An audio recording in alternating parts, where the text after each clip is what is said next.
been to anything, never been to a parent-teacher conference, never been to an IEP meeting, like never been involved in anything like that. I'm having a baby wrapped around me doing the dishes, vacuuming while he's playing video games, and so we were an inconvenience for him. Hello and welcome back to Authentic on Air with Bruce Alexander. I'm your host, Bruce Alexander. Put some time aside right now and stay locked in, because this is going to be one of the most interesting investigations into authenticity I've done yet. Maralen Pennyfeather is here, and we're going to get into surviving domestic abuse, trying to make it in the music industry, contact with past lives, and advocating for neurodivergence, plus much more after today's reflection. Today, I want to think about the difference between authenticity and honoring yourself and just failing to grow. The last time you said, "That's just the way I am," was someone on the receiving end of your you-ness being hurt. Is that who you are? A person who hurts people unapologetically and has no desire to evolve? This might seem like obvious behavior to many, but this used to be me. And this is what I grew up with. The phrase that was the soundtrack to my childhood: "I don't write the news, I just report it as I see it." That was code for, I just said something out of pocket to you, and you don't deserve an apology. It took a lot of intentional work for me to unlearn that view of authenticity. This is just who I am. Deal with it. If you are listening to this show and still applying that principle to your life and relationships, I accept you as you are in your journey, but I challenge you to reject the idea that we are ever done. Take some time to reflect on your existence and the relationships in your life, and be brutally honest about the quality of what you find.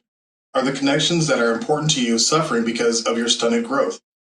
It is never too late to take accountability for your fault in the decline in or failure of a relationship. I can't promise you any resulting outcome for those relationships, but I can guarantee that if you clean up your emotional litter and continue to keep your side of the street clean, the quality of your relationships that you maintain will start to improve, as will the quality of the connections you attract. I would love to hear from the authentic audience.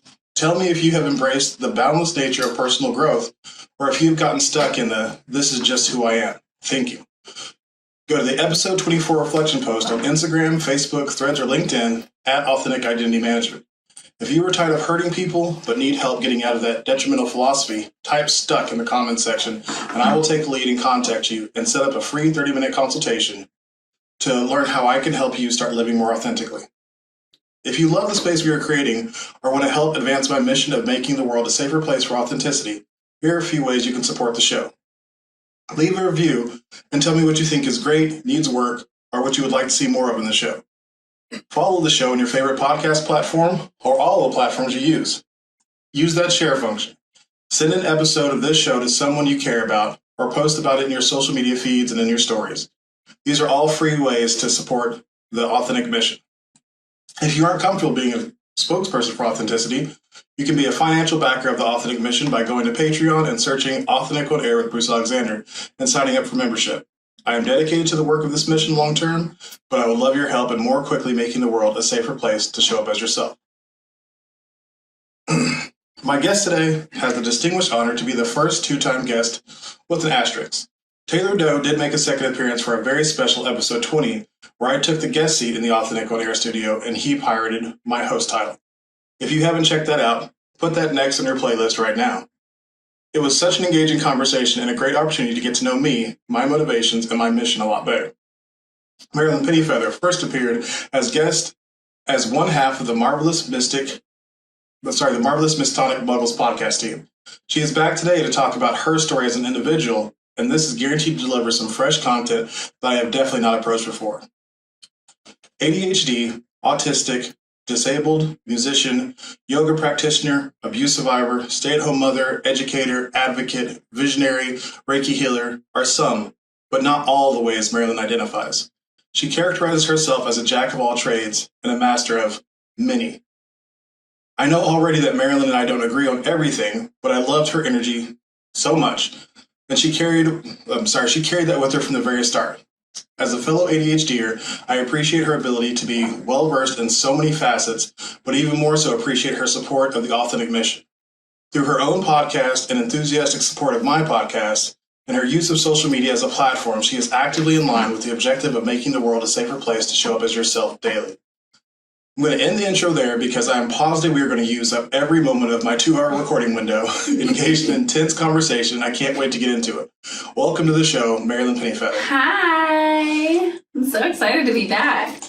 Yay! There's an applause button. I should use that. I don't know if I want the show to be that corny. Hey, I love corny, I really like corn. So before we get too deep into it, I'm very happy to have you back on. Well, let's start with you telling me in your own words how you spend the majority of your time, why you think I invited you on the show, and like really who you are. Oh, wow. That's a loaded question. Okay. Might have to break that down. So right now I am spending a lot of my time healing.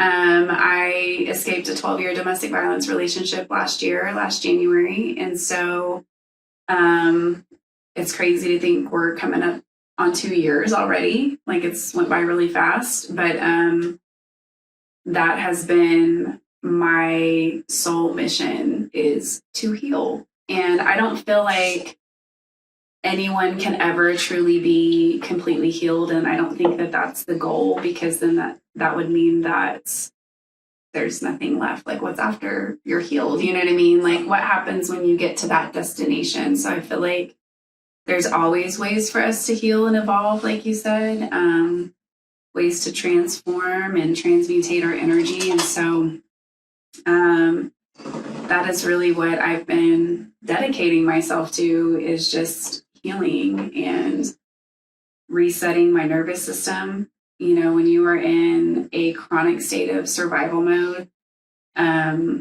living in that type of abuse, when your environment is primarily chaos and dysfunction, your body goes into a hyper,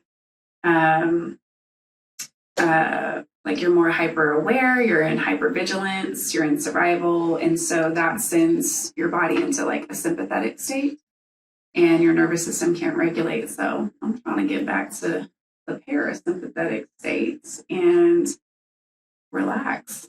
So, which is easier said than done. To dumb that down a little bit, you're trying to get back from your upstairs brain down into your downstairs brain. Pretty much. Yeah, absolutely. I feel that. Yeah. So, but aside from that, like, I did, last year, I got put on disability, and it's something that I was fighting for 2 years for. I ended up having to get an attorney to help because I was denied the first 2 times. And I have lived the majority of my life since I was like 17, 18 years old with chronic pain. I started out like having migraines, like very early on. Like I remember being in junior high and like calling to come home because like my migraines were so severe.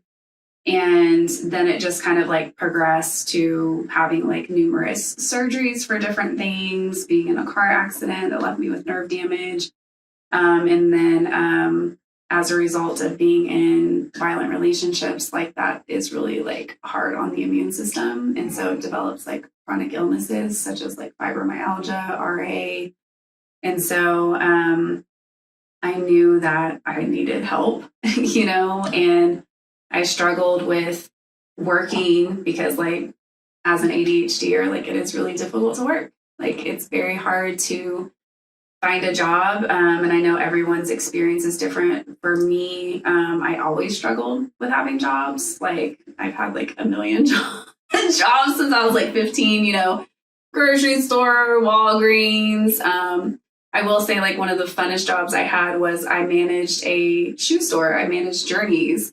And that was something I could do. Like I really felt strong and confident because I got to do things that I never thought I was capable of doing. And I was able to just like be myself, which was really awesome. And you get to connect with different people every day and sell them cool shoes, you know? So. And also that discount though, right? Yeah, it was like 40% off. So my kid game was strong back then, you know. I got them Reeboks, you know, them Converse. So that's where like my paycheck went. But yeah, it was really difficult. So I was like always wanting to like do what I wanted to do. And I loved to sing. I grew up singing in the church. And then I had always done hair. My mother had did hair, but she wasn't like well versed in like natural curly hair or anything. And because I grew up in the Black community, like I was just so like fascinated with Black hair and natural curly hair. So like I really just wanted to learn how to do that. So I had a friend that taught me how to do cornrows. I think I was in like 7th grade, and then I just like continued, and then I ended up getting I'm a licensed hair braider. I took that test, I think 2014. And then I worked in a salon for a little bit, which was really overstimulating and emotionally taxing. I think if I would have like been in my own little suite, it would have been different, because like the vibe that I wanted to create was like just really chill. You know, I was always playing like Erykah Badu or, you know, Jill Scott, like things like that, just very like chill. And it was really difficult and challenging being a white person in an all-white salon who primarily just served Black clients. So like that was really difficult for my clients as well. Yeah. So it just didn't really feel like a safe environment all the time. So I like just started doing house calls and going to people's houses where it was just more comfortable. And then, you know, it just got to the point when COVID happened, I couldn't anymore.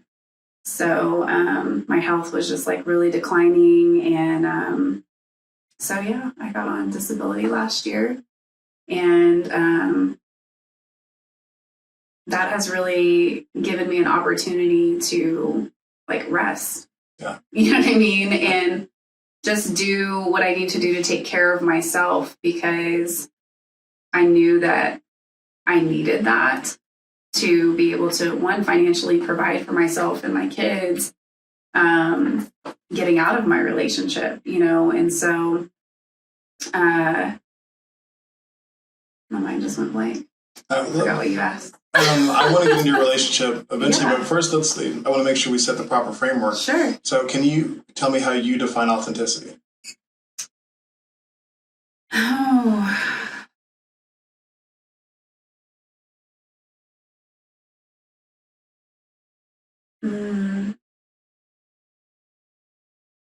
I think I would define that as just like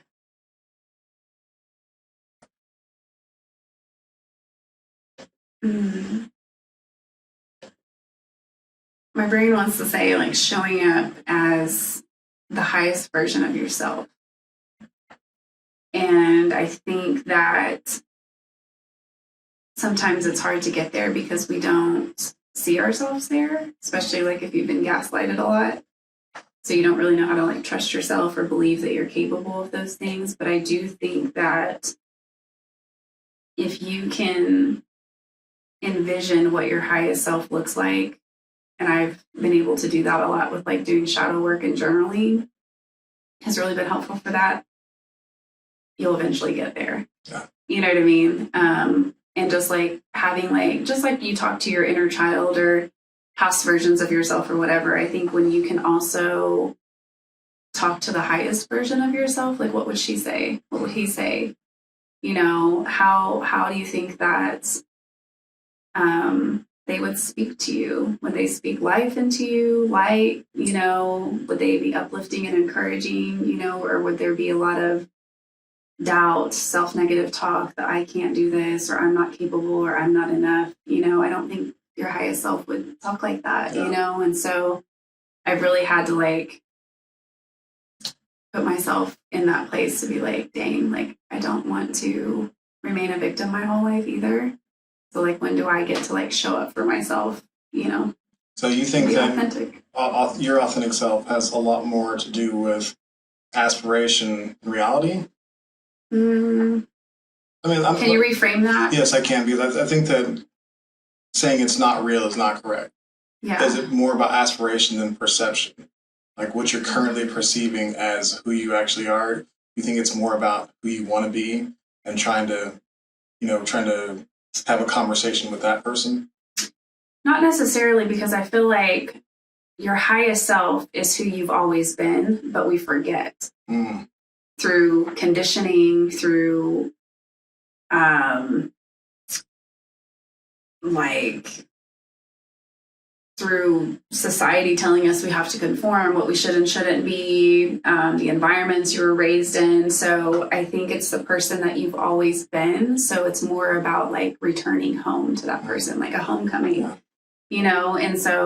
And I feel like the closer and closer you get, then you do start to remember, oh, dang, like I have always been this. I am worthy. This is my birthright. I've always been deserving of this kind of love. And so it's really just about remembering. I think that really helps for me to reframe it that way, is that you've always been there. Yeah. It's just getting back to that. Yeah, right. I love that. So how would others describe you, both correctly and incorrectly? Oh, I hate those questions. And so you can tell me why you hate that question. You can talk about that too. Yeah. I think because I've always struggled with like talking about myself. So, and it's like I don't know, I've always struggled with giving myself like self-praise or anything like that, because that wasn't the environment that I grew up in either. And so it's really about like unlearning that I'm allowed to celebrate myself. I'm allowed to feel good about myself. I'm allowed to be confident. But I think for women in particular too, it's like such a double-edged sword, because it's like, you know, you should love yourself and self-love, and you should be confident, and you should love your body, and you should do all these things. And then when you do start to do those things, why are you being so cocky? Why are you being so self-absorbed? Or, you know, oh, she just loves to show herself off, or she just loves it. And it's like, so when do I get to feel that? You know what I'm saying? Yeah.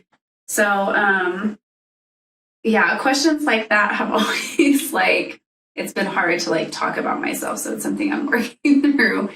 I would say, oh man, I don't know. She's loving. She is kind. She is weird and outgoing and loves to just play. She's giving.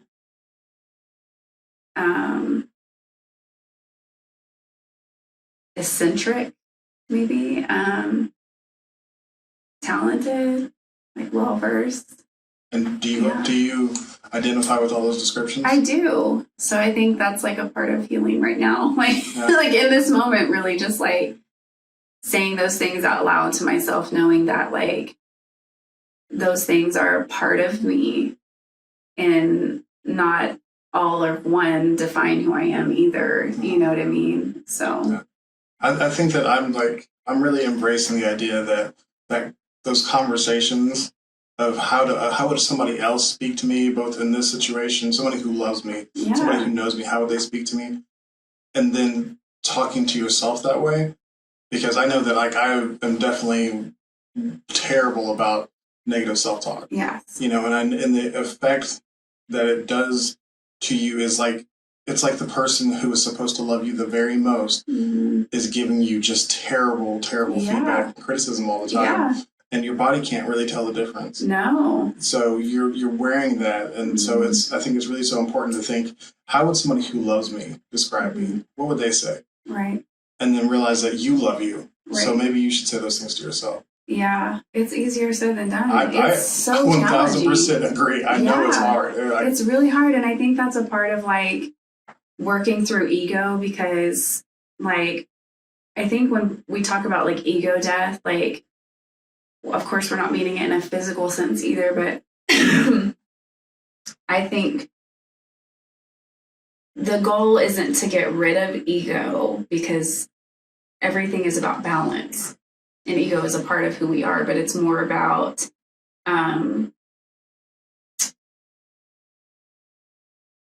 gaining control over your own mind and being in the driver's seat of that instead of allowing ego to always drive, because that's where that negative self-chatter and everything comes in, because that's its role, is to create doubt, fear, worry, insecurities, or you can't trust anybody, or, these people are saying these things about you, or, and so it's just all of these seeds of lower vibrational thoughts. And so I think when you can come to the point of awareness where you can just like observe and be like, that's an interesting thought, and then like not judge it and then let it pass and not give any action to it. Yeah.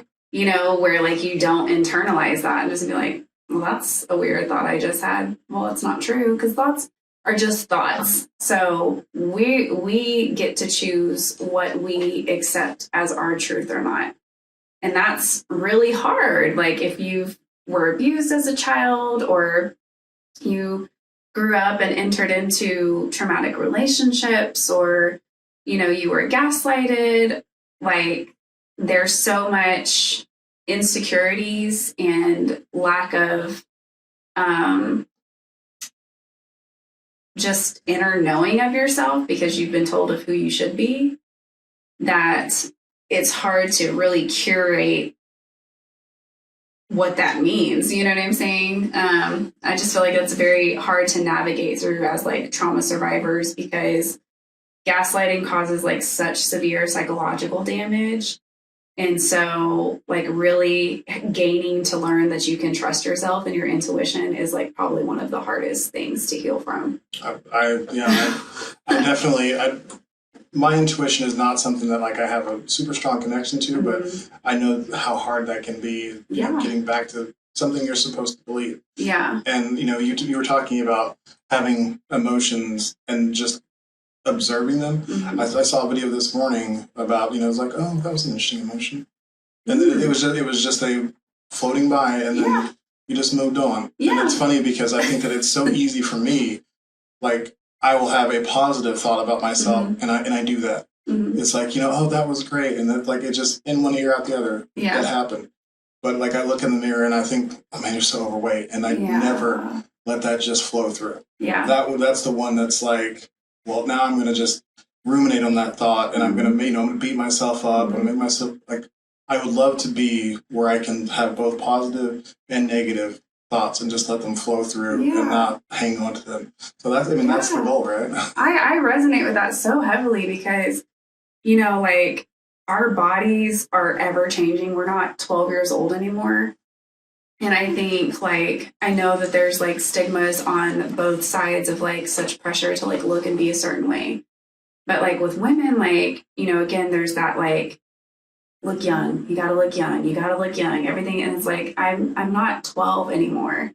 I have a woman's body. Yeah. I don't have to like, not have a fupa or whatever the case may be. My flesh colored fanny pack. I love you. Flesh colored fanny pack. Oh my God.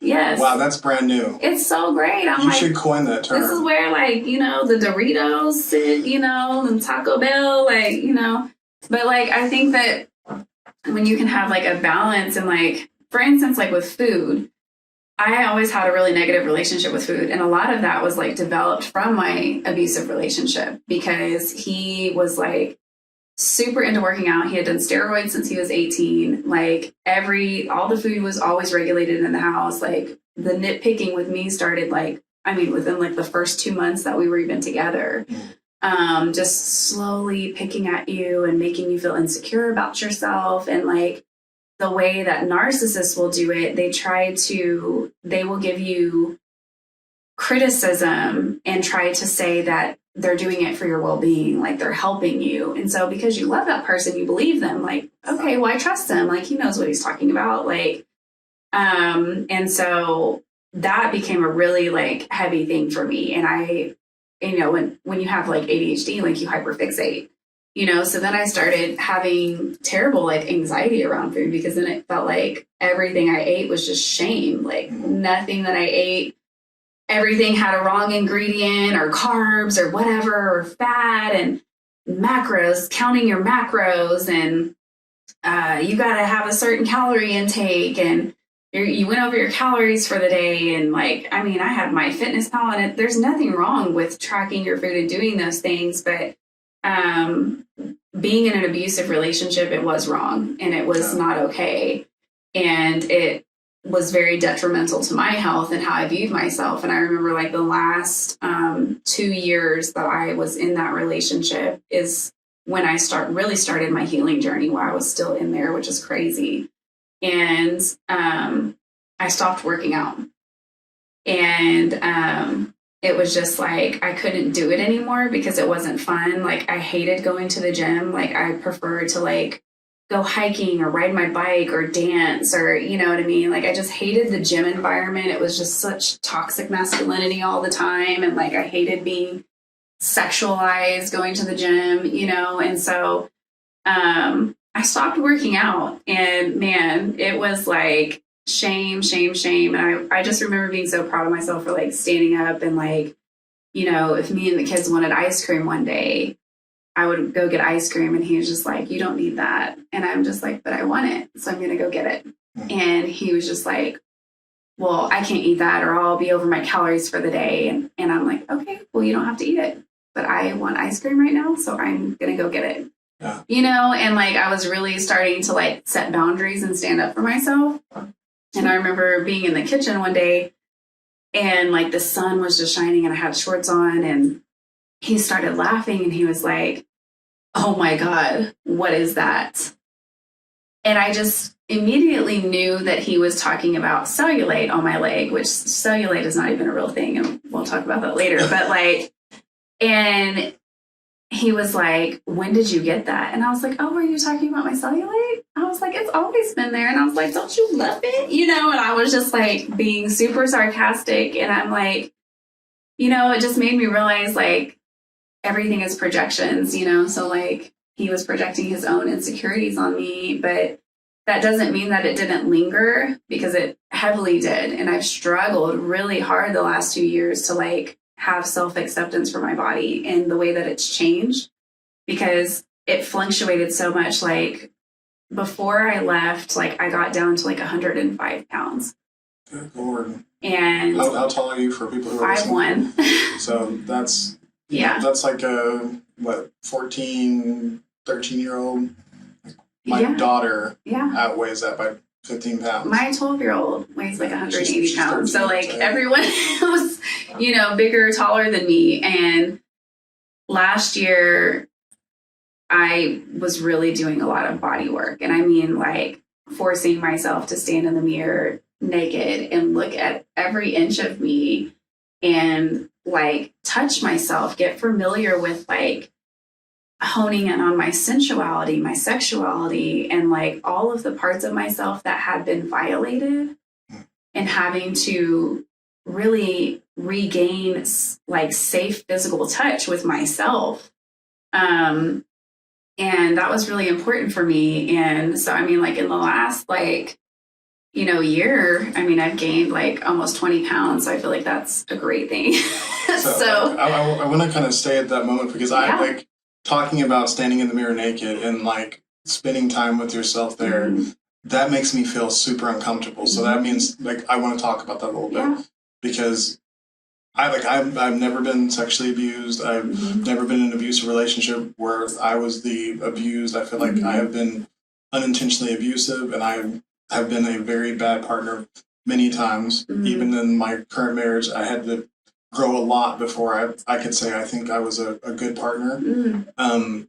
But being on the other side, I'm still terrified of that. And I think that, you know, there's some emotional abuse that comes from the way I was raised. And my mom has always, not always, but as long as I can remember, been overweight. My dad has had some weight issues, but they both put all of that on me. And so that idea of doing that makes me feel like just so nervous. Like,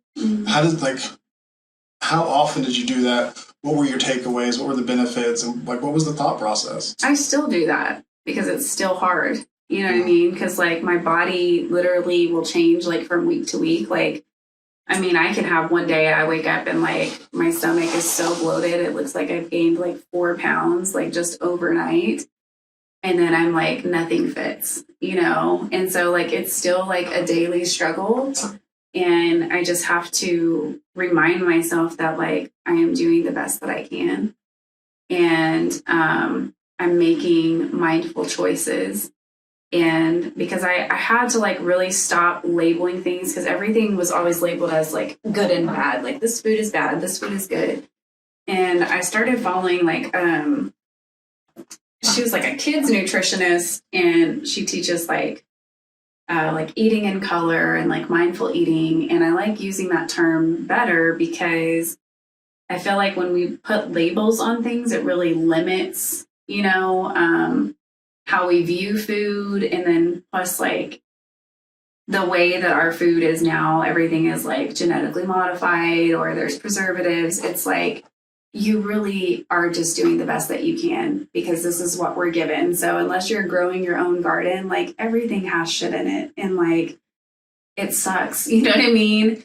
So I just had to really learn, especially like with raising kids, that I don't want to carry that over. And I want to be mindful in the way that I talk about food. So like even with like sugar, say we're talking about sugar, instead of like saying that's bad, I can give a description of like what, say like a bag of Skittles. Well, this is going to give us energy really, really quick. And then we're going to have a crash later. And then whereas like if we eat fruit, that's going to give us sustainable energy to last us through the day. And we're not going to have that big crash. Yeah. So we're not saying there's anything wrong with having Skittles. I'm just giving them like logic and reason of this is what it does to your body. And so like we still have those things, you know what I mean? And I think that's what life is about, balance. And so when it comes to how you view yourself physically, you have to have grace and compassion because like we didn't choose these skin bags, you know what I mean? Like we were just, this is what we got, you know what I mean? And so my appearance has changed so much over the years. Like, I mean, I used to have hair like down to my butt.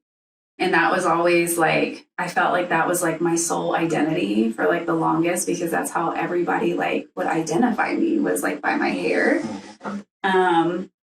And it became one of those things where it was just like truly like heavy, like not just in the physical sense, but like emotionally, I felt like my hair was carrying like a lot of pain.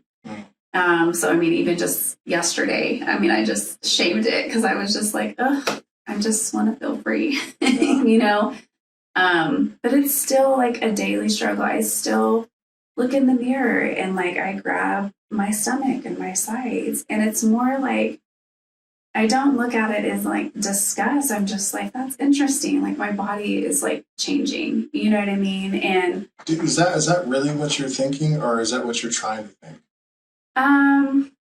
I feel like it's a mixture of both, because I'm still learning to have grace and compassion in the ways that like my body doesn't look the same as it did like 5 years ago, because like I haven't been working out like that. I've lost a lot of muscle mass, like I went from, being so proud that I could like leg press like 365 pounds. And now I'm like doing leg extensions and it's like 60 pounds, and so I have to like really be careful with my own thoughts, because, I was diagnosed with major depression disorder and anxiety and stuff as well. And like, that's a slippery slope, and if you have ADHD on top of that, like you were talking about, you can ruminate and ruminate and ruminate and ruminate, guilt.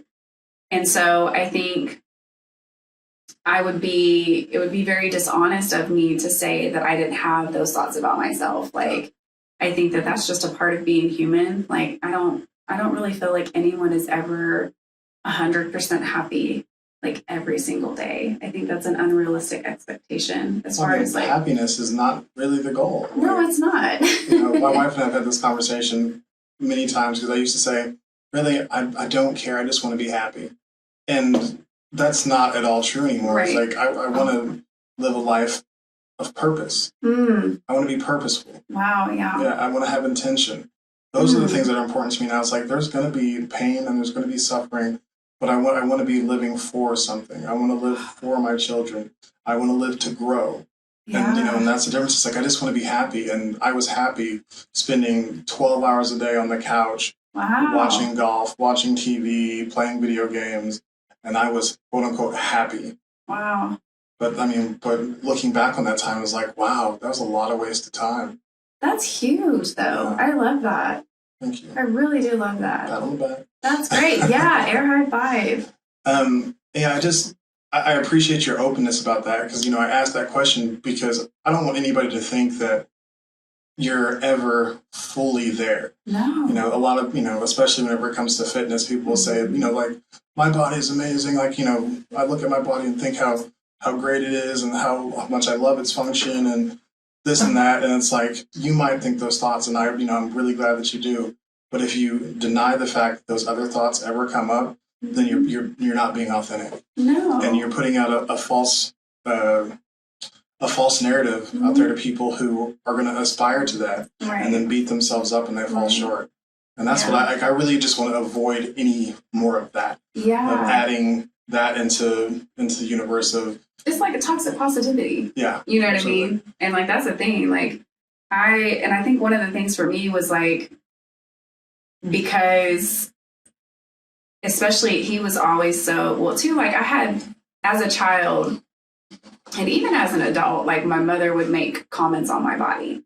Same. And so like I was always like thicker, like, growing up, and I had curves. And so like as a white girl too, having curves, like that was just like another thing. And like for my mom, it was like shame. And so she would always make comments about like, oh, your butt looks so big, or, and it was like, it should have been a compliment, you know what I'm saying? But like coming from her, everything about my body was like nasty or shameful, like me shaving my vagina for the first time. You're so nasty.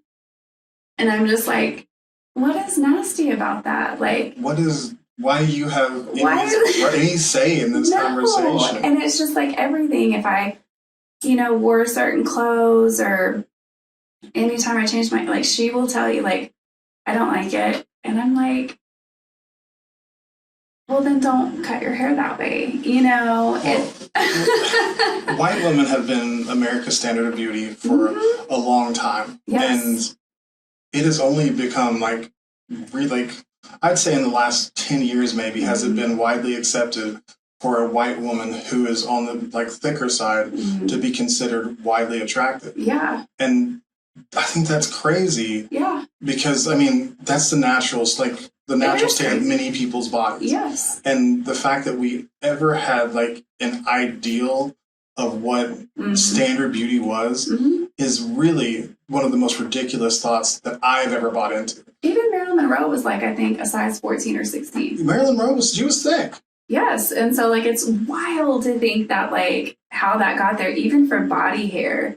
Body hair was something that was always seen as a thing of beauty and was normalized. And then white men, at some point, I think it was in like the 1930s or maybe 20s, it became a thing where they started like saying like, oh, like women needed to shave. So then they started associating Black people or people of color having body hair with like animals or whatever. And then they started to put white women on the covers with shaved armpits, and then promoting razors and things like that. And you don't want to look like this, And so like that just goes to show you. I wonder how much of that had to do with the razor industry. Oh, I'm sure. Like, I heard something recently about the creation of like the proposal. How that was like, I think it was Tiffany's kind of made the diamond ring a thing. Like, if you don't propose to your wife with the diamond ring, then you don't love her. Right. And that was in the early 1900s, and it became this lie that we all bought. Fear. And it's like, well, I don't want her to think that I don't love her, so I better come with a diamond ring. I don't want to be rejected. And that's exactly, and how long has that, I mean, I feel like the last 5-10 years has kind of been an awakening of a lot of things, but that's something that is like no longer so widely accepted to where you have to come with a ring that is what, like 3 months of your salary or something? Yeah. Like Tiffany's got you. Like they hook, line, and sinker, best marketing ever done, because for, almost 100 years, they made people think that they had to spend up to $125,000 on a ring if they made, that much in 3 months. Right. That's wild. It is wild. So wild. Yeah, I feel like the majority of our culture is really just perpetuated by fear, like with anything. I mean, whether you look at holidays or anything, everything is like, if you don't have this, you're excluded, or you're the other. You're the other. Othering is very popular in our society, and that's I'm not going to say that it's going away anytime soon. Like I other people about the iPhone, like it's like, oh, you're still using an Android, you got the green text message bubble. Like, are we even friends? And I didn't ever really think about what I was putting out there whenever I said that until recently. It was like, oh my God, I'm othering people. Like I'm this person who really likes to think that my friends are somebody who find acceptance in me. But then I make fun of them for choosing a different path on this one thing. Right.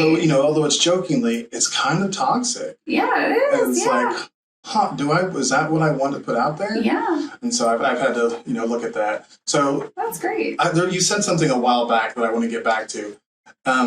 You talked about kind of small wins that you had setting boundaries in your abusive relationship.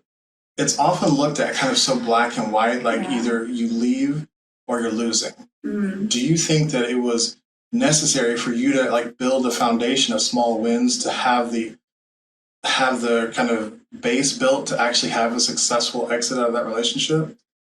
Well, it wasn't successful. Like it wasn't it was a dangerous exit. Well, I meant to be out on the other side. No, for sure. But that is one of the most dangerous times is for victims of domestic violence is leaving. And I know before I say any of that, like the biggest mistake that you can make is tell a narcissistic abuser that you're trying to leave. Yeah. And I did that at least 4 times, and so that was a huge mistake. And I think for me, because... Tell us why it's a huge mistake, because I know that there's a couple of things that you're thinking of, but I want other people who don't have your, training and your education to understand. Well, especially for like malignant and covert narcissists, like they can be extremely dangerous and violent. The majority of narcissistic abuse is psychological. And only about 10% of abuse is physical in these relationships, which normally does not occur until a victim is trying to leave. Yeah. And so during that time, there are so many tactics that narcissistic abusers use to further control their victims, to wear them down emotionally. Sleep deprivation is one of them, which means that they will keep you in circulatory word salad conversations for 2 to 3 hours at a time to drain you physically, emotionally. So that way you don't have energy left to do anything else. So and they'll wake you up at 12 o'clock at night, fling open the door, rip the covers off of you, turn the light on in the bathroom, and produce these circulatory conversations to just keep you. And then the next day, they will be like, they'll gaslight you about why you're tired and guilt you, like if you're sleeping or taking a nap. I know one day, this is like right before Christmas, he did that and kept me up until 3 o'clock in the morning. And the next day he was love bombing the kids and was like playing a board game that we had been saying that we were going to play all week. Love bombing real quick. Love bombing. Yes. Love bombing is a part of emotional abuse. Love bombing is a term that's also kind of like associated with intermittent reinforcement, which is where they will produce these grand gestures, like they might act like they're getting better, or say they're getting help, promising to go on future trips, like I bought a trip to Disney World, or going on a cabin, or booked a cabin trip, because I know you've been talking about that for the last 10 years, you know. Calling a therapist. Yeah, I'm starting to work on myself. Yeah, the military is helping me. They put me on antidepressants, and anything that they can say and do to rehook a victim to stay. Which they want to make it look like they've heard your complaints and they're acting on it and being, quote unquote, better. Well, and that's one of the, a mistake as well, is telling a narcissist the ways that they've hurt you, because they will weaponize anything that you say. Anything you can say will be used against you, but particularly that, if you tell a narcissist the ways that they've wronged you, hurt you, abused you, that will be heavily weaponized. And they will start to, it can happen in one of two ways, like it will further escalate abuse, or it will further escalate the what's called like hoovering or hovering, where they are just like on you all the time. Like, I mean, following you around the house, harassing you, following your car, where you're going, checking, hey, did you make it to the store? Well, how long are you going to be there? Controlling your every move. And so, I just went blank again. So we kind of covered love bombing a little bit, what that looks like. Yeah. And you were telling me about how he kept you up till 3 o'clock around Christmas. Yes. Oh, okay. Love bombing the kids. Yes. I just wanted to give that background to other people. Yes, the game. So he was doing that, and he came in, and I was like, wow, so like you guys were just like playing the game without me. And then he was just like, he was like, yeah, he was like, I was wondering why, you know, you were in there sleeping. And I was like, I'm like, are you serious? I'm like, you kept me up until 3 o'clock in the morning, and I'm tired because I already have chronic illnesses. And so I'm like fatigued anyway.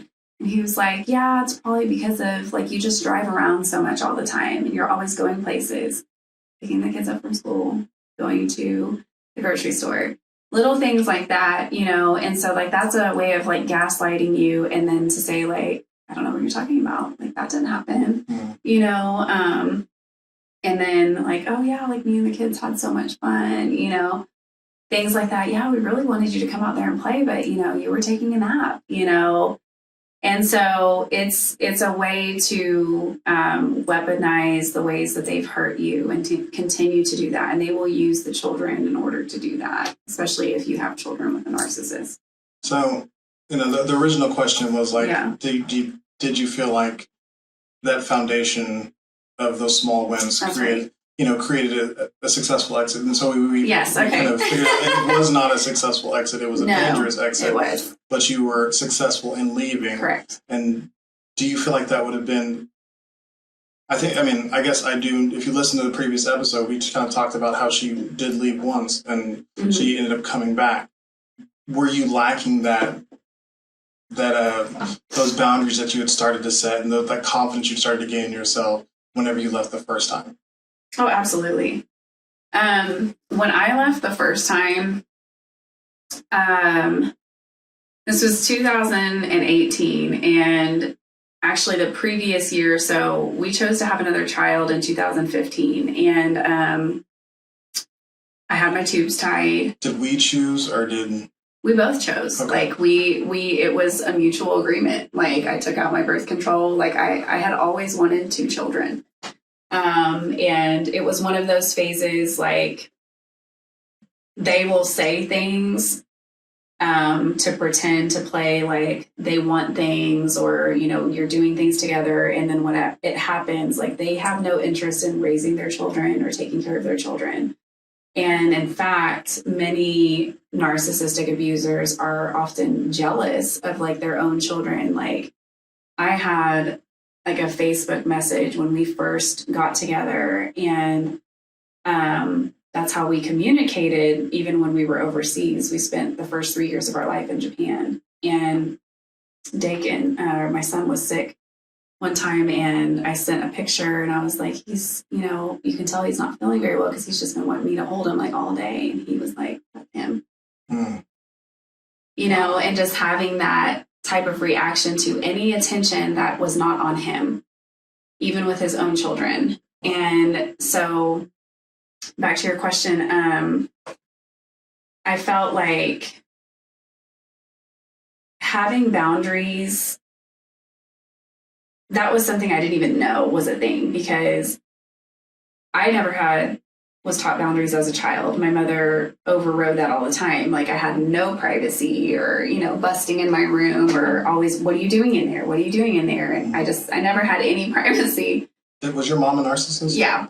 She is more of like there's different classifications of narcissist, and there's all different types of narcissists. And my mother was very abusive as a child. We can get into that later, but she's more of like a level 1 narcissist. And so I think the patterns that were shown to her as a child carried over with her. And I was just the one that she took that out on.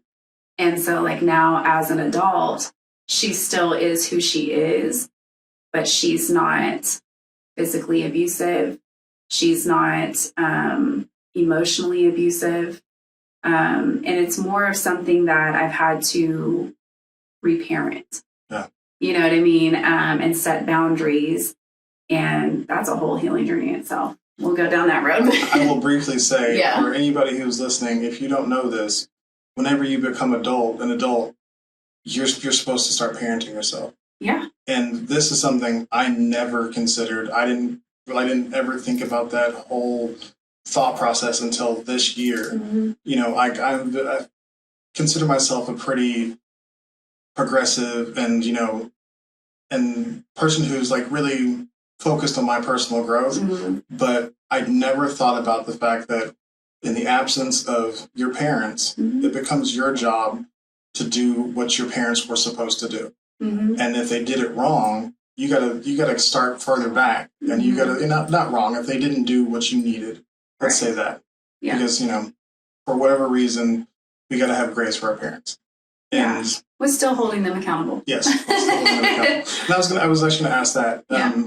As a narcissist, does your mom accept culpability for the things that you went through? She has, to an extent. So she's participated in therapy conversations or sessions with us as a family, because since we are living with them, it's very important for them to have the awareness of what my children need, what they're going through, that there was still an active trauma, and have the understanding of what I went through, in that,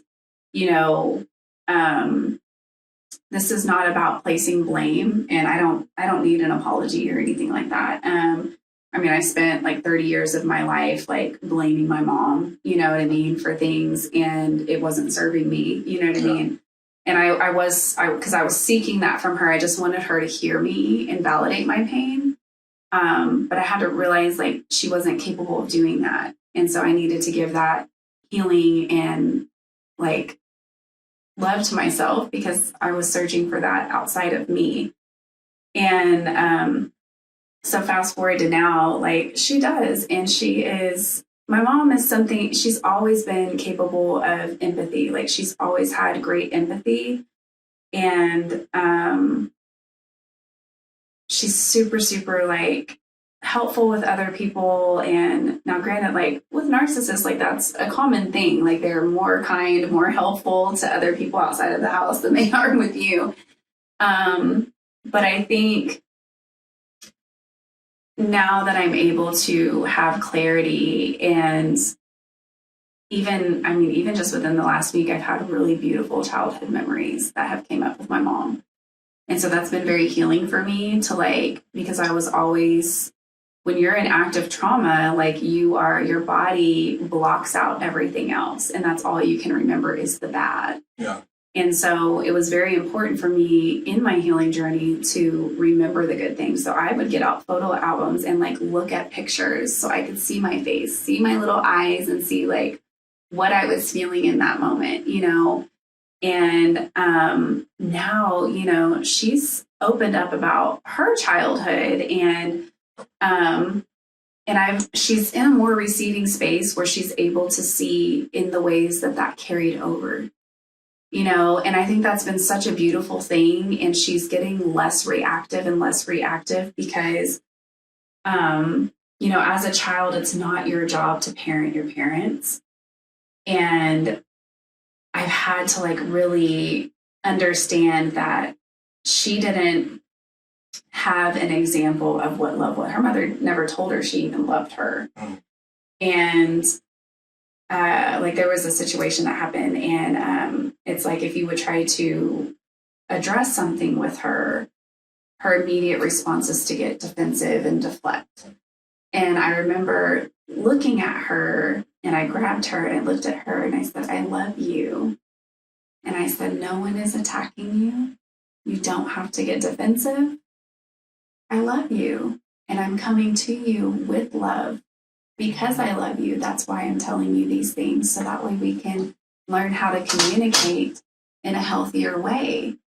And I hugged her, and she just put her head on my shoulder, and she got emotional. And I said, you don't have to be in survival anymore. You don't have to be defensive, because no one is attacking you, and it's okay to make mistakes.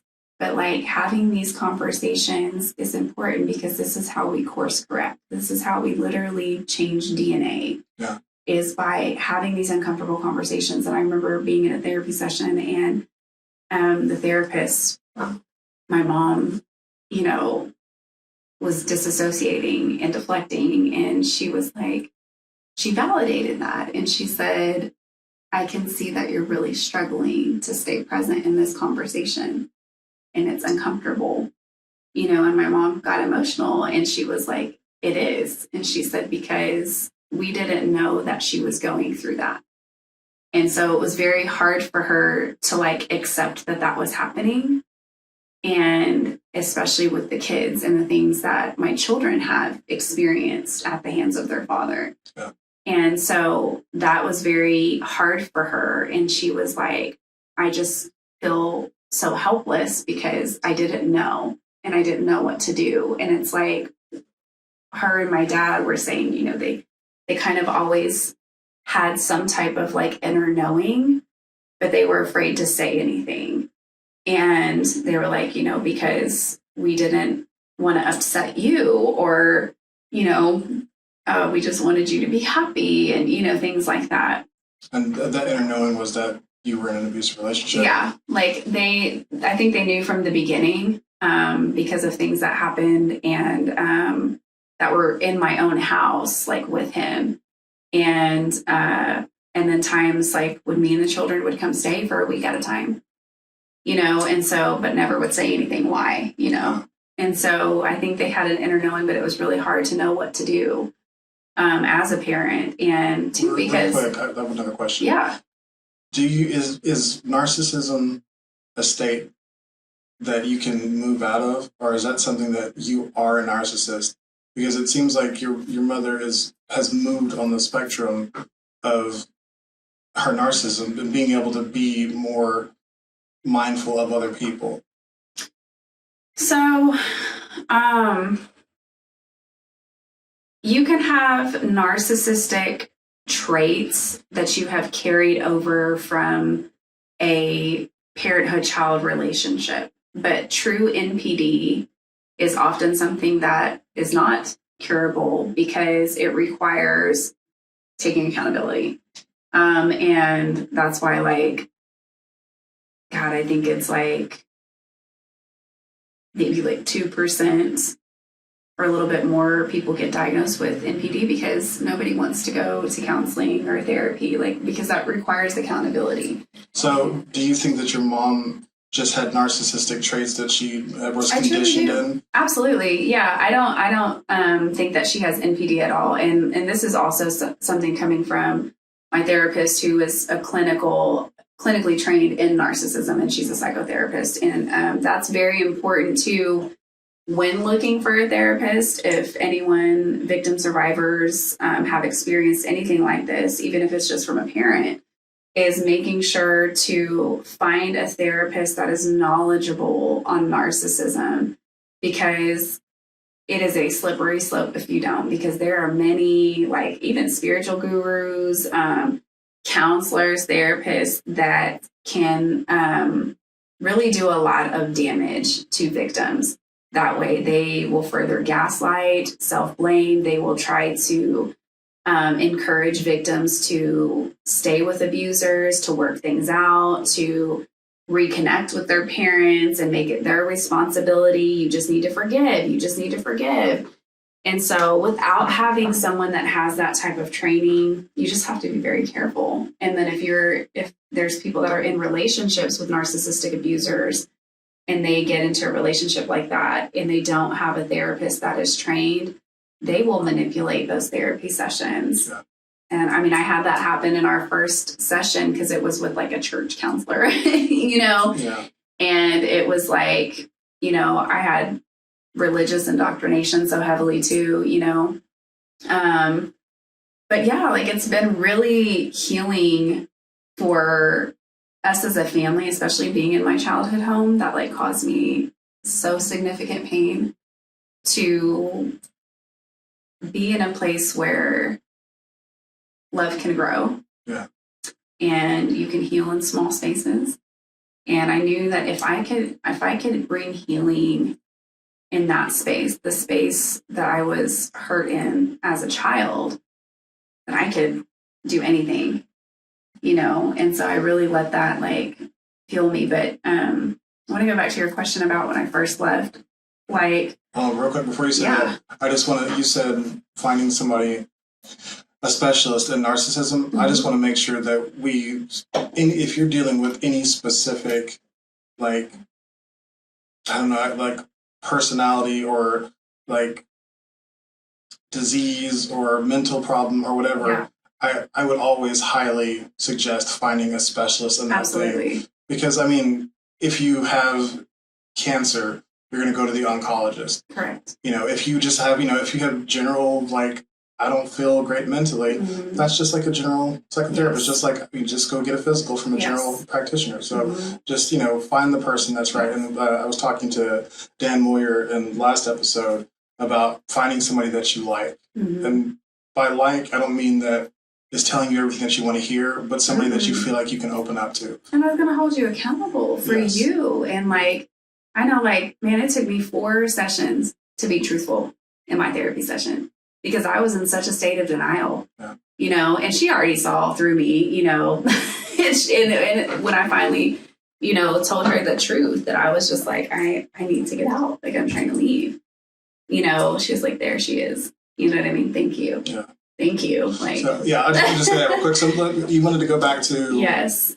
Yeah, and a disclaimer too, like I am not a licensed psychotherapist, psychologist, mental health professional. I am just a certified narcissistic abuse educator. So that is my role. Yeah, I think you're sticking to it pretty well. You're answering, giving me some good information. Yes. So you said that you wanted to go back to the question that I asked, and I wanted to say that before. That's okay. ADHD. Absolutely. So when I first left in 2018, so we had just had, I went from, so he had, when we first got together, he was already married. He actually had 3 children. He had a stepchild and then 2 daughters. And I didn't know that he was married whenever we got together. He wasn't living with her. He was living in a friend's house where somehow we mutually met because I was living with a friend at that time.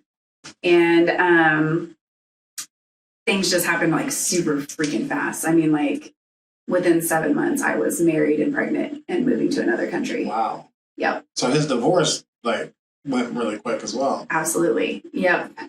He was like saying that he had already filed and he like showed me the paperwork, but he hadn't like went and filed the paperwork is what I meant. And, making her out, she's crazy, she's bipolar, which is very, very common in narcissistic relationships. They will always talk about their exes that way. And this is a part of what is called triangulation. This is the drama triangle where they will play the persecutor, the rescuer, the victim, the persecutor, rescuer, the victim, and it always interchanges whichever role they want to be in, whichever serves them in that moment. So there, he was playing both. He was admitting to ways that he had abused her and then talked about how they were abusive to each other. And it's amazing the things that he would tell me that like none of it was like a red flag for me, because in my mind, as an empath, I was like, oh, look at him. He's taking accountability. He's wanting to do better. He's not going to cheat on his wife with the neighbor. Like, Okay, like, let me ask you, how much of that do you think has to do with your autism? Oh, a huge amount. Do you think if you had an earlier diagnosis, you might have been more aware not to trust what every person says at face value? I was very, very, very naive and very vulnerable. And two, because of the relationship with my mom, like that was used as a weapon, because I'm an only child too. So I only have just me and my parents. Yeah. And so I think too, with delayed processing, and with conversations with narcissists, when things happen so fast, and then when you're also in a state of survival, like I yearned for that type of love. I just wanted to be loved. I mean, I looked for relationships with other people's mothers because I didn't have that with my own either. And so, I entered into relationships that were also narcissistic and chaotic and dysfunction because that's what I knew. I was taught to associate love with abuse. Yeah. And this is because I love you. This hurts me more than it hurts you. And with being on the spectrum, you feel like you internalized those things even further. Oh, absolutely. Do you think that being on the spectrum kind of makes you the perfect victim for narcissistic abuse? I think that this question has came up before, and Latricia and I were talking about it in our podcast, because there's a lot of people there's a lot of like mental health professionals that I have seen use this, and they'll say, you got to work on like what attracted you to that person, so you can stop attracting people. And I feel like that's a very thin line that we have to be so careful with, because that can be associated with victim blaming. Yeah. And so while I do feel like it's important to take responsibility for your healing journey and notice things that are not serving you, I don't ever want to let victims and survivors think that there's something within them that attracted them to an abuser, because abusers are perpetrators.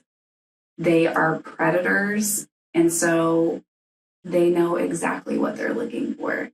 So I think that for me, maybe it's less about what attracted them to you, because that feels very blamey to me. Yeah. But more what attracted you to them.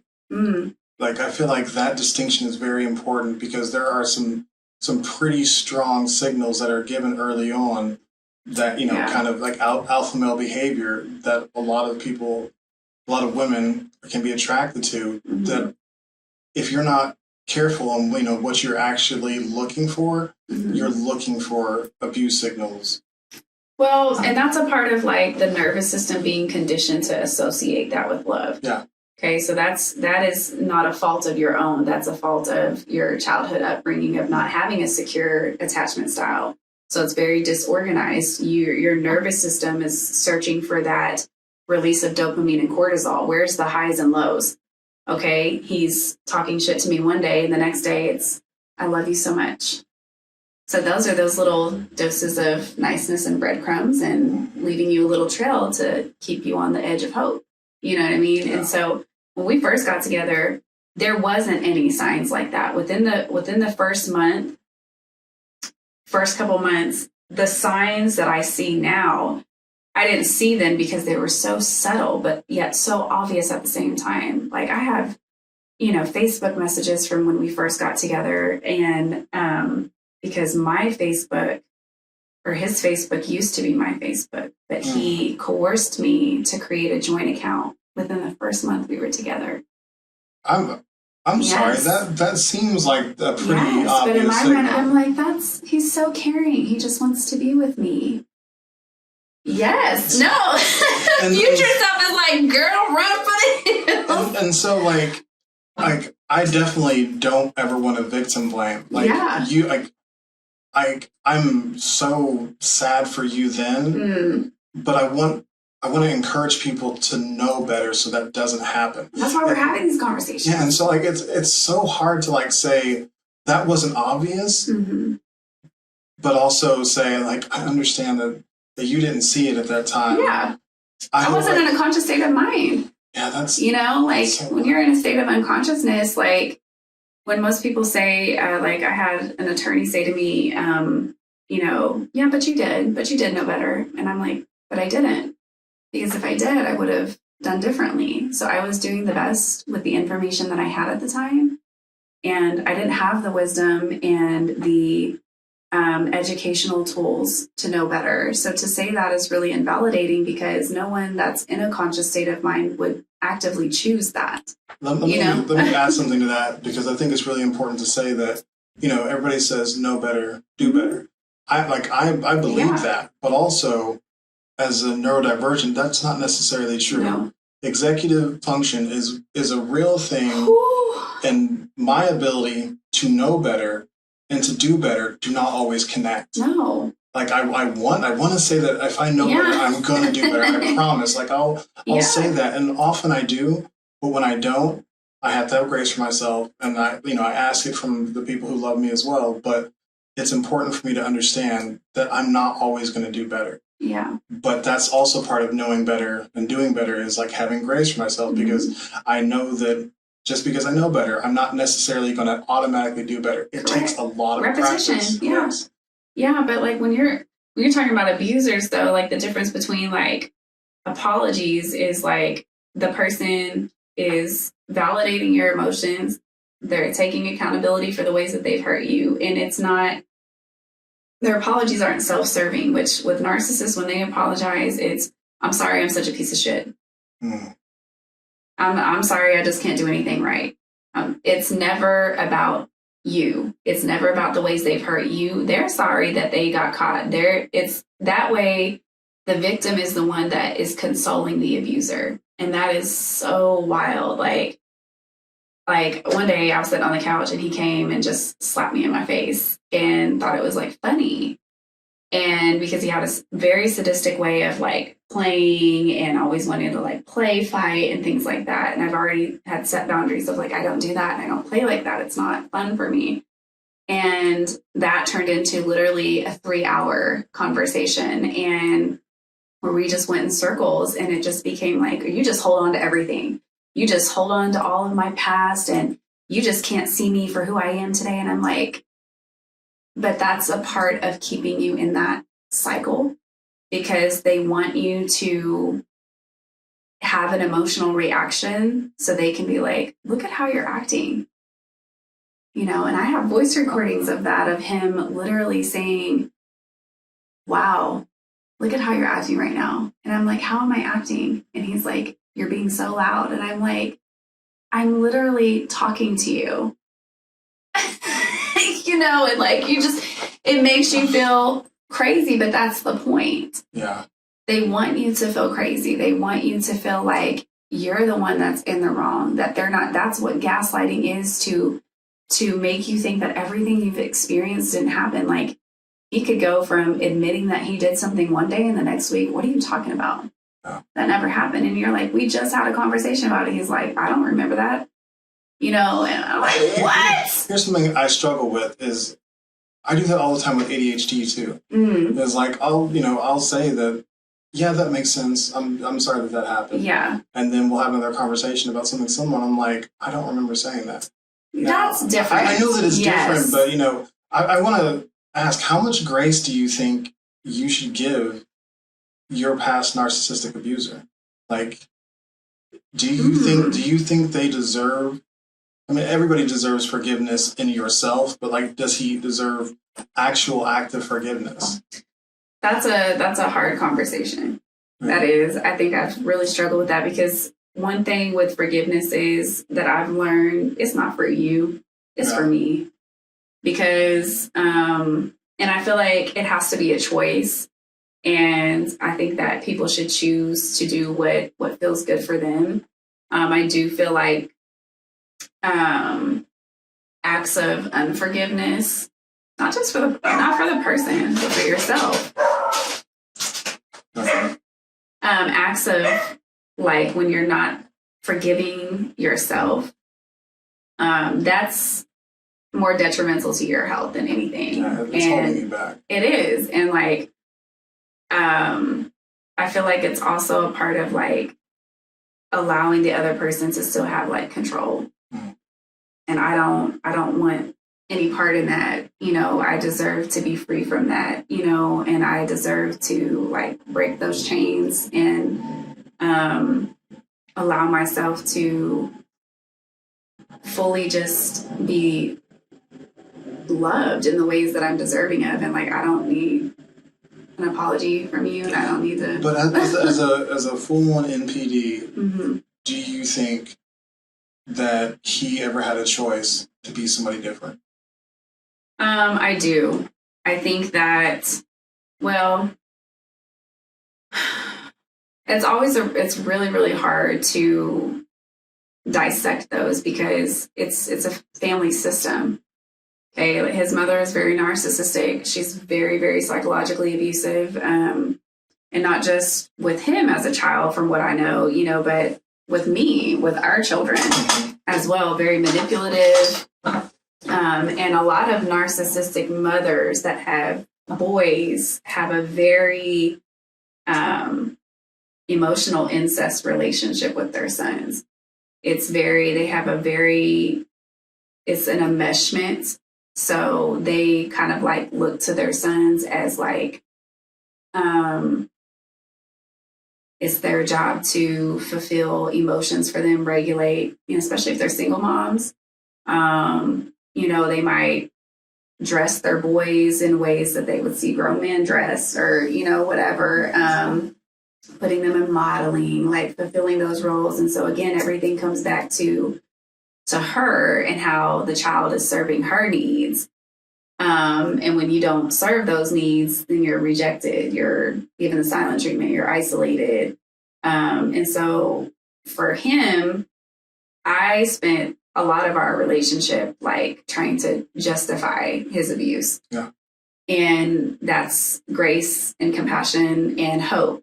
You know, because those little glimpses of love bombing or doses of niceness, that's what kept me staying, because I'm like, oh, there he is. But I kept trying to see him for something that he wasn't. And that's how you get trapped very early on, is the love bombing. They're everything that you could ever want.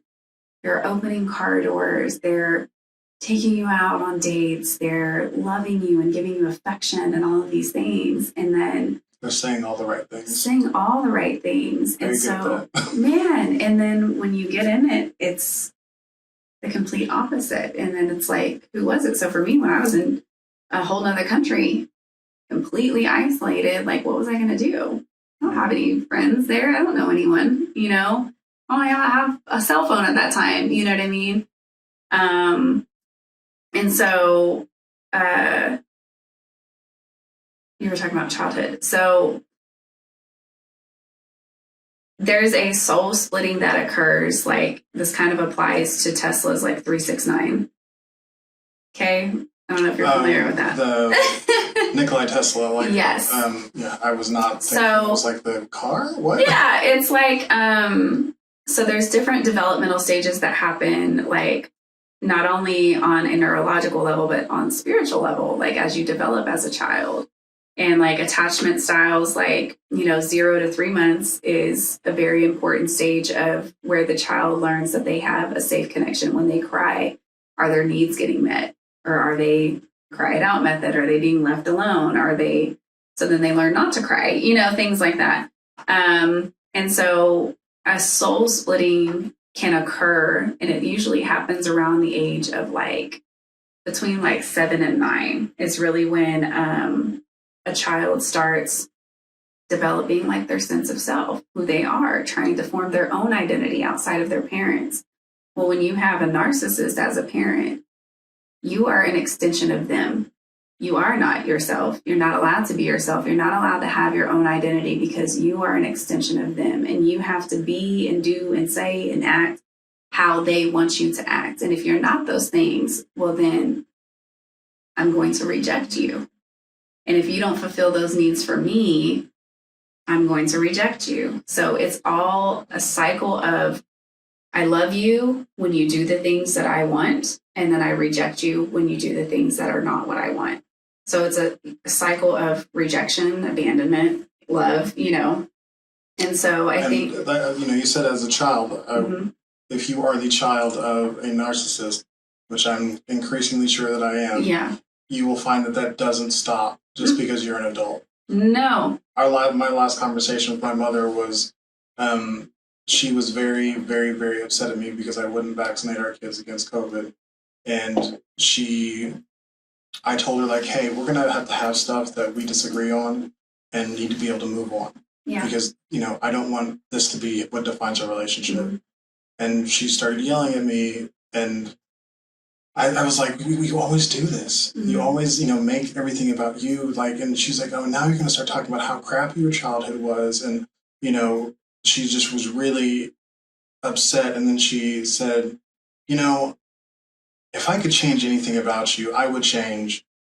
And that crushed me. Mm-hmm. Your mom's supposed to love you unconditionally. Mm-hmm. Like, of course we say things and, that we don't necessarily mean, but thinking of saying it's okay to change your child. Like, I remember what she said because I shut down at that moment. It was like, I can't do this with you anymore. And she screamed some more and she hung up on me. Then she attempted suicide that night. Wow.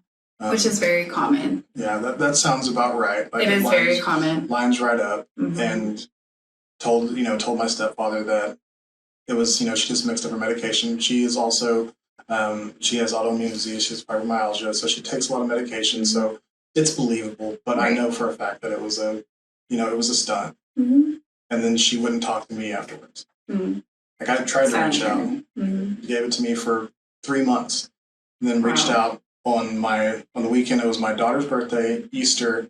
And I keep reading with it. There's another big thing happening. Mm-hmm. That's the weekend she decides to text. And it's like, I would like to try to start, re-entering this relationship. Mm-hmm. And I'm like, convenient. There's a bunch of stuff happening about other people. And now's the time that you want to reach out and, no, thank you. Yeah. Good for you, man. It sucks. It is hard. It's very hard to cut somebody who's been such a big part of your life out because of the amount of toxicity they bring to the relationship. And, that's a whole thing. And I want to really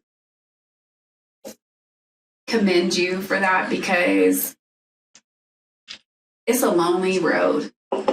It's a lonely road. And I think that, I don't know why that made me emotional. It was emotional for me too. Yeah, I can talk about it now. People don't understand, like, when you have to make an active choice to, remove someone from your life that you love so dearly and you want so bad to have a connection with them. And that's one of the hardest, but yet bravest choices that you have to make because it's about you and you're choosing you. And people always use the loyalty thing, but their family, but their blood, but their family, but their blood. And it's like, that is never an excuse to tolerate mistreatment. But that has become a staple in our society, especially in religious indoctrination, but it's your mom and you got to respect your elders and you got to do this. And it's like, no, you don't have to respect anyone that is mistreating you. No. And that is why that's how people end up in these abusive relationships so easy too, is because that's how we're conditioned as a society, from day one, to tolerate mistreatment because people are older than us. It's like, Matilda, I'm big, you're small, you're right, you're wrong, and there's nothing you can do about it. And so you're always made to feel so small, even through adulthood. That inner you is like, I can't do anything. I can't stick up. I got to tolerate this because she's my mom. And what I agree with about religion is that your elders do deserve respect. Yeah. They just, it's like, it's an exhaustible thing. Yeah. It's something that is not infinite. You don't get infinite respect. I'm going to approach you with respect because you're an elder. I'm going to respect you because you're mom. I'm going to listen to you and, try to take your advice in and give it a higher amount of weight than other people's until you show me that you don't deserve that. Yeah. And as you continue to show me that you don't deserve that, you get less and less of my respect. Right. It's not perpetual. No. And that's where I feel like that toxicity of religion is often, what like held up is that they want to say, no, you need to keep respecting them. Mm-hmm. As if they've done something to earn that respect. Correct. And even in like relationships, when you view marriage, because I stayed in my relationship for so long and went back because of a lot of that religious indoctrination. I don't want to have separate my house, and I don't want my kids to grow up without a father, and like all these things. And then, like even when I was like seeing somebody else during the time we were separated, we were still married, and this was the first time I was trying to leave. He had already been having affairs, and like that was very common because one thing they'll do as well is like they'll have an affair and then not even tell you until 2 years later. Well, then what are you going to do about it? Oh, I'm sorry, and I changed, and and he had a porn addiction and all this stuff, and like I guilted myself for so long for also having an affair during that time. And I had to keep it a secret because obviously I was trying to leave. And secondly, like I already knew that he was having an affair. You know what I'm saying? Yeah. And so, but I had such extreme guilt because I was like, this goes against every moral and value that I have. I've never cheated on anyone in my life. But I'm like, but I deserve to feel unconditional love. I deserve to be treated with kindness, and that's what I was getting. And so whenever I left and I experienced unconditional love, safety, joy, gentleness, ease, I knew that was possible. But because my nervous system was so addicted to dysfunction and chaos, peace felt like, what is this? Yeah. Where's the chaos? Where's the dopamine? So like I'm going to push back just a little bit because like I believe the institution of marriage is something that is holy and is to be respected, but I don't think that means that you can't leave and that you can't start over. Like I've been unfaithful to my wife, and it is the worst thing I've ever done. Yeah, and I wish to everything I could take it back, but she stayed with me, and we worked on rebuilding our relationship. And that's something that is really important to me, but there were certain things I wasn't getting. Mm-hmm. Even if it wasn't my fault, I don't think it's okay to go outside of your marriage to try to find that validation until you are actually going outside of it, until you're ready to leave that marriage. Yeah. And I think that because of the ability to, the acceptance of like, well, I deserve this, sometimes it leads you to just stay in the marriage while you go seek that thing. And I think that's worse. Yeah. I think it's worse for you. It's worse for the person who's the other, who can't get all of you. They can never get all of you because you still belong to somebody else, especially to him, you belong to him. So how can you ever really give yourself to someone else whenever he owns you and he's going to keep acting like it. Mm-hmm. And to me, like, and in my marriage, I gave myself to my wife. Mm. So I do belong to her. Mm. She gave herself to me. But it doesn't mean that I exercise ownership over her. It's that I am hers. That's a decision I made. It's not something that she exerts over me. So yeah, I stick with that. Like, I belong to somebody else. So how am I going to, engage in a relationship to any sort of like fullness whenever I still belong to somebody else? Like, I need to make the decision to leave, and that's a very brave and hard decision. Mm-hmm. But I think that you should try to seek happiness while you're going through that. But I think if you were engaging in a relationship, it disrespects the institution of marriage, and maybe that's okay with you. But for me, that's something that is, Well, I don't ever think that it's okay.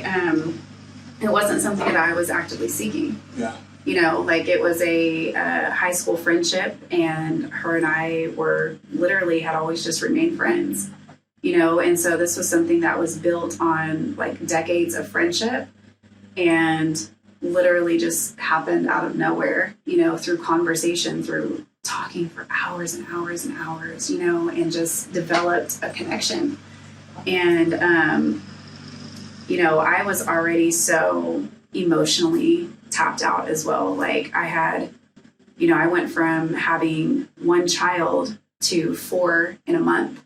You know, his older children came to live with us, you know, and how old were they? Well, you know, they had came and lived with us on and off, but, you know, I had, you know, pretty much known and raised them since they were 6 and 7. And they came in 2015. So the same month that I had my second child, I went from being a parent to 1 to 4. And with no help. Like I was a single parent in a 2-parent household. Wow. And, you know, like my ex-husband never had went to a doctor's appointment, had never been to anything, never been to a parent-teacher conference, never been to an IEP meeting, like never been involved in anything like that. You know, I'm having a baby wrapped around me doing the dishes, vacuuming while he's playing video games, you know, and so we were an inconvenience for him. And he like verbally said that, like in therapy. And I remember when I was going to have my hysterectomy, I had a lot of complications because I bled for like 6 months straight after. So we had to have an ablation done. And then I had a hysterectomy because my uterus was completely retroverted, which means it was laying flat. It was 90% flat. So it was causing a lot of pain and hip pain. And then I ended up having cysts on my ovaries. And so I ended up having a hysterectomy. And so that was the 3rd time that I had been completely cut open because I had 2 C-sections prior to that. Wow. And I was sitting in the bathtub, and this was the night before my surgery. And he came in and he was like, I hope you're not going to come home and be a fucking bitch. And I was like, what? And he was like, yeah, I've been talking to everybody about work, or talking to everybody at work about your surgery.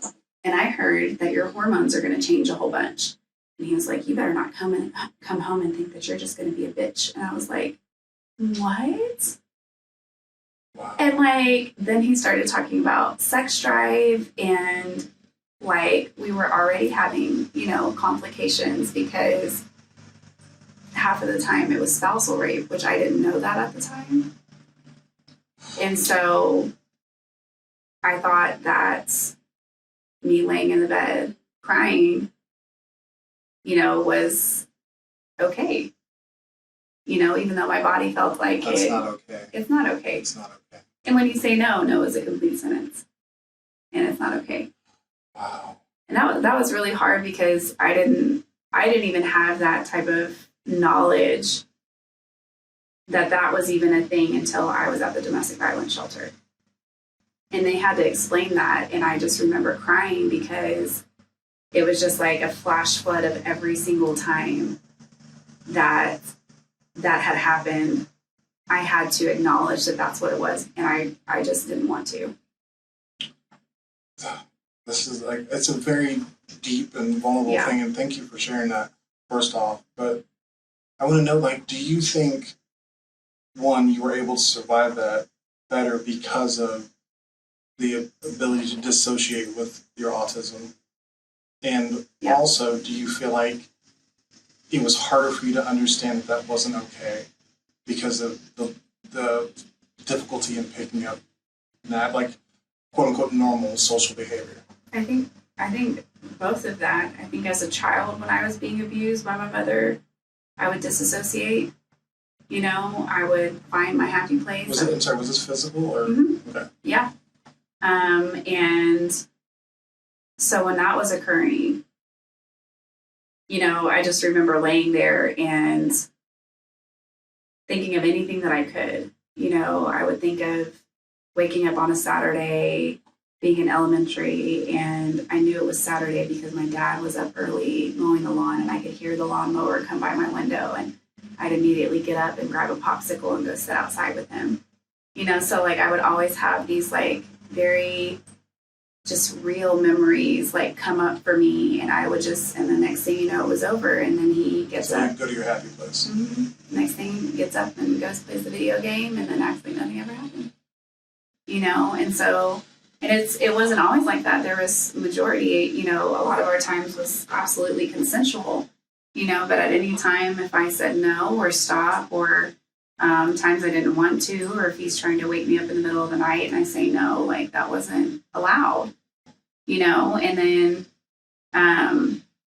if he didn't do it, then, I would be given the silent treatment for a week, and I would be threatened that I just need to find somebody else because I need a freak, and I was always being compared to porn stars, and my body was always being compared to like Alexis Texas, and like all of these. When we got together, he had literally 2 stacks of burnt CDs that were porn, and would openly watch it in front of me, and always threaten to leave, which is a very common thing. They will belittle you, they will nitpick at you, and if your life doesn't revolve around them, they will threaten to leave you. I just need to find somebody else, because that way you're like, no, like, I'm sorry, like apologizing for their behavior. Was that the first sexual assault that you dealt with, was with him? Or No. When was the first time? The first, I have been sexually assaulted in high school. But then the one that like stands out to me was actually by my ex-boyfriend that I dated for 3 years in high school. And this was like a year after we had broken up, and he was also a narcissist, which I didn't know that. Right. And, I have journal entries from the time that we were together from high school, and it just broke my heart reading those last year. I hadn't read my journal in like years, and just seeing the push and pull, and it was a year after, and I had went to a party, and I was actually dating someone at that time, and that was the first relationship that I had ever experienced that was not abusive. Like, it was one of the most amazing relationships. Felt like it was like years, but it was only 8 months. Yeah. And it was just incredible. And he had went out of town, and I went to a party, and he was there. And, I had no intention on talking to him. Like, in fact, it was like the complete opposite, like I didn't really want to be around him, but he, very grandiose, very likable. We had music in common. He was, a rapper, and we always connected through music, and he was like a really great lyricist. He was super funny, and, and then it just became like, hey, like, do you want to come back to my house? Like, we can like talk and things like that, and I was like, no, and then it's very persuasive and like, no, like for real, like, I just want to talk to you about music, doing a song together. And then, the house was just like right down the street from where he lives. And so, I went, and more alcohol was involved. And I remember I told him, I said, I just want to go to sleep. And I wanted to lay on the couch, and he just kept insisting, no, like, I'll go lay on the couch. You can lay in my bed. And then next thing you know, like, he's just on top of me, and I am so intoxicated that I can't move. And I just remember like tears rolling down my face, and me asking him to stop. And he's just like, it's okay. And just like whispering, it's okay. And then I wake up the next morning, and I had like bruises in between my legs. And I remember calling, there was a police officer that we grew up in junior high with, and I called him because I didn't know what to do. And I was scared to report it, because immediately after I had asked him what happened, and he was like saying that we had sex. And I was like, no, like, that's not what happened. And he was like, well, no one's going to believe you. And it just continued. And so I was really scared. And then because I had, and this even was with my ex-husband, because I already knew the way that society had demonized Black men over decades. You know, they're animals, they're violent, they're all of these things. And then I felt guilt, like, oh God, like if I report what happened, what's going to happen to him? And he's going to lose his job. And then like all of that mindset. You were worried about, equal reciprocity. Like, I mean, which is a valid thing to think at any time. Right. Does he deserve to, possibly get killed because the police come to a situation? Yeah. Maybe not, but that wasn't your problem. It wasn't. And I carried that for so long. And he was like, I can't force you to do anything. He said, but I would encourage you to file a report, But now, that I've done so much research around these cases and stuff, I mean, it's very hard to get accountability, even with that. You know what I mean? There's majority of rape cases like get so backlogged, and the same with reporting violence. Whenever I tried to leave last year, the day that I left, he had already been out of town that weekend and was at his new supplies house, which is a new old supply. He had been having an affair with this lady for like 3 years. And I didn't know that's where he was. And I just like had a hunch because I had heard him talking to her on the phone. And I was trying to remove the remainder of my stuff out of the house. I had already made it known that I was leaving because he had actually came to me in December and was trying to play that game because I had stopped seeing my therapist for like 3 months. Let me backtrack. That summer of 2021, he had deployed for 4 months, was supposed to be gone for 4 months. And it's like when he left, the veil just like lifted and like the energy in the house shifted. Like kids were coming out of their rooms. Like, I mean, it was just like we could breathe, like we weren't suffocated. And I was able to think for myself and have clarity. And I was just like, oh my God, I stayed. I'm back, and it was just like, and I remember telling him that I wanted to leave and things like that. So I was like trying to get my shit together. And that's when the love bombing started. He was mirroring my behavior, like saying things like, oh, I can't believe it. I can love again. And I'm meditating and I ordered this book off of Amazon and all of the right things. And I was really trying hard to stay in my boundaries of like, that's not my responsibility. Like, I love you, and I really want that for you. Like, you deserve, and I was being super supportive in that because he was so believable. I mean, just like affirming me, giving me affirmations, like all different types of things. And you're such a great mother, not just to our kids, but, to my older girls, and like, you do everything and like all of these things, like everything that you would want to hear, like as a spouse, just like, and then he threatened to kill himself. That was the second time that had happened. And he told the military that he wanted to take his roommate's gun and shoot himself in the head. So his roommate had to go tell the supervisor. And he was sent home early. He was supposed to be gone for 2 months. And I just remember my world shattered. Like, what am I going to do now? Like, now he's coming back. And so he literally had bought like a trip to Disney World and all of these things trying to get me to stay, like mowed the word love in the backyard. Like, bought us bicycles. Like, we went on bike rides and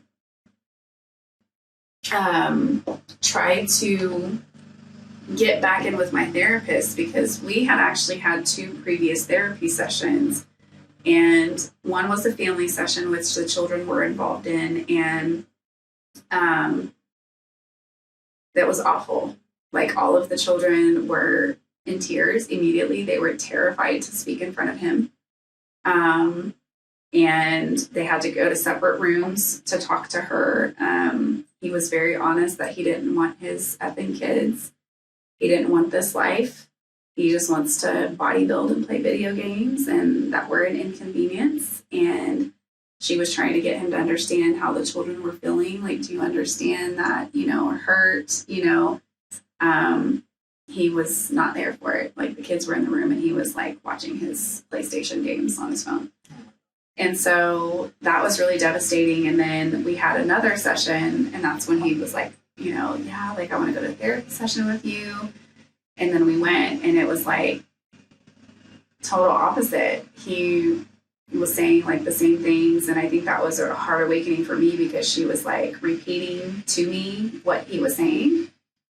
And I didn't want to hear it. So I was like making excuses, and I was in denial. And I was like, yeah, but. And she's like, Maralen, this is what he's saying, and I need you to hear what he's saying. Yeah.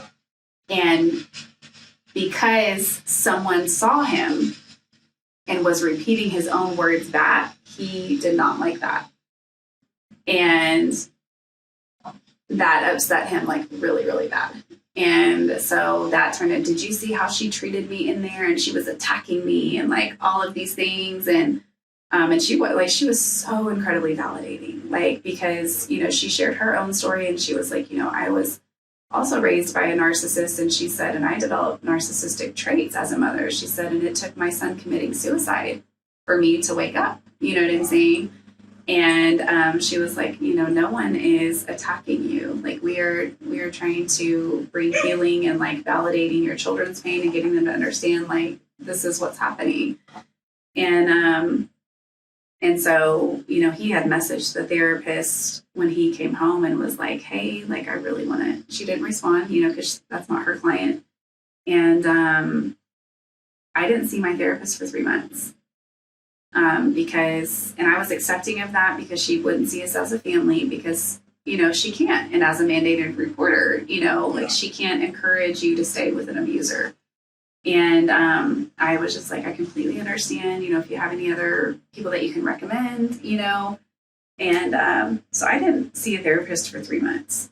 And then my daughter and I were watching The Maid on Netflix, and it was in that moment, this was in October, I was like, oh my God, I stayed again, like just within a couple months, I was like, rehooked all over again, saying and doing all the right things. I mean, this was the longest that he had ever kept it up. It was like 3 months he kept up that facade, vacuuming the house, like doing the like basic responsibilities, like, but he wants a thank you. Like, you walk in the house and he, like, if you don't say anything, did you see what I did?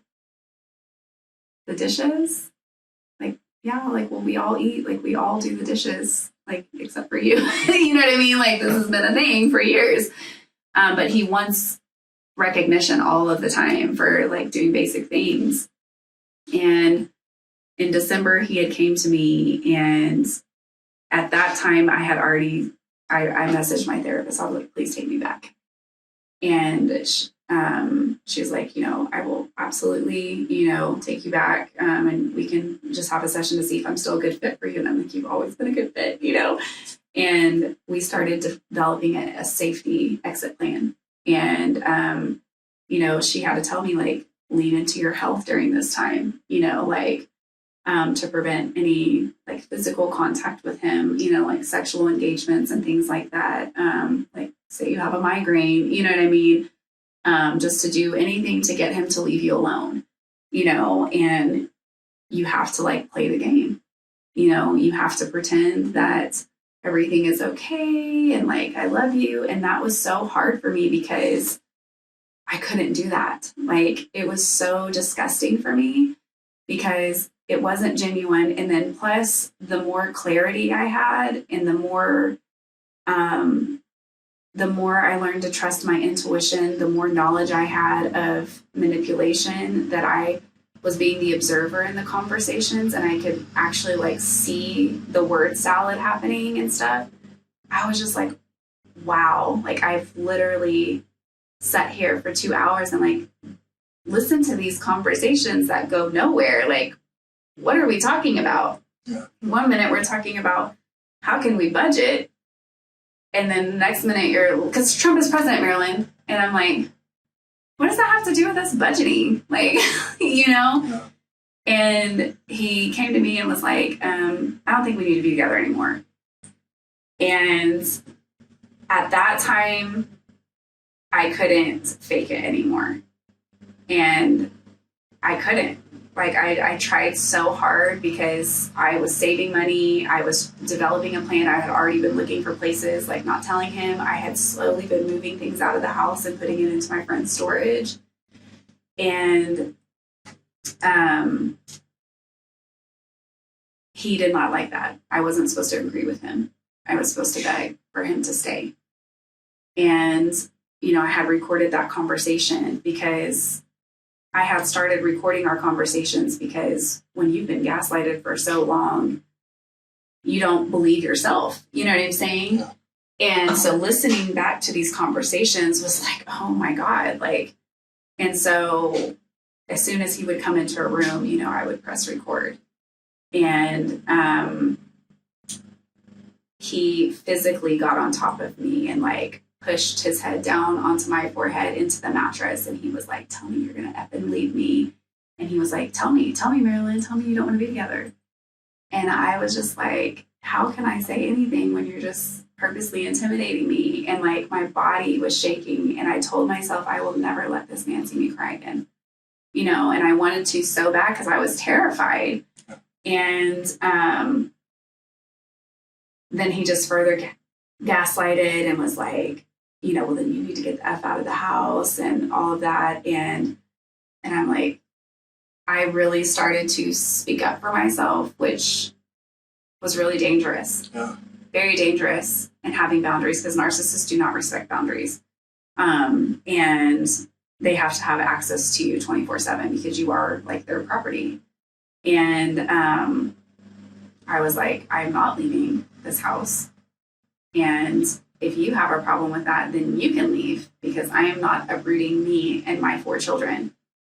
And that's not going to happen. And it was very empowering for me to find my voice, because I've never had a voice.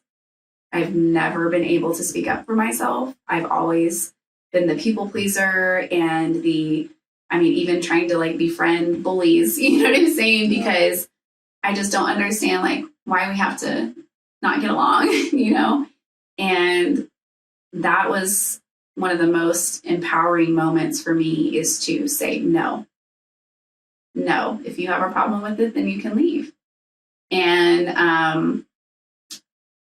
I knew at that time that I needed help. And I knew that if I didn't publicly expose him, because I had tried to call his ex-supervisor, the base chaplain, to get help. And no one was doing anything. And so I didn't know what to do. And I was like, I have to publicly ask for help so that way I can get out. And that's exactly what I did. And so I took a risk to expose him and ask for financial help. A previous friend of mine during that time had made a GoFundMe for me and my children. I had people that gave me donations through Cash App and Venmo and furniture sets. You know what I'm saying? Like literally, once I stood in alignment, like everything came for me after that.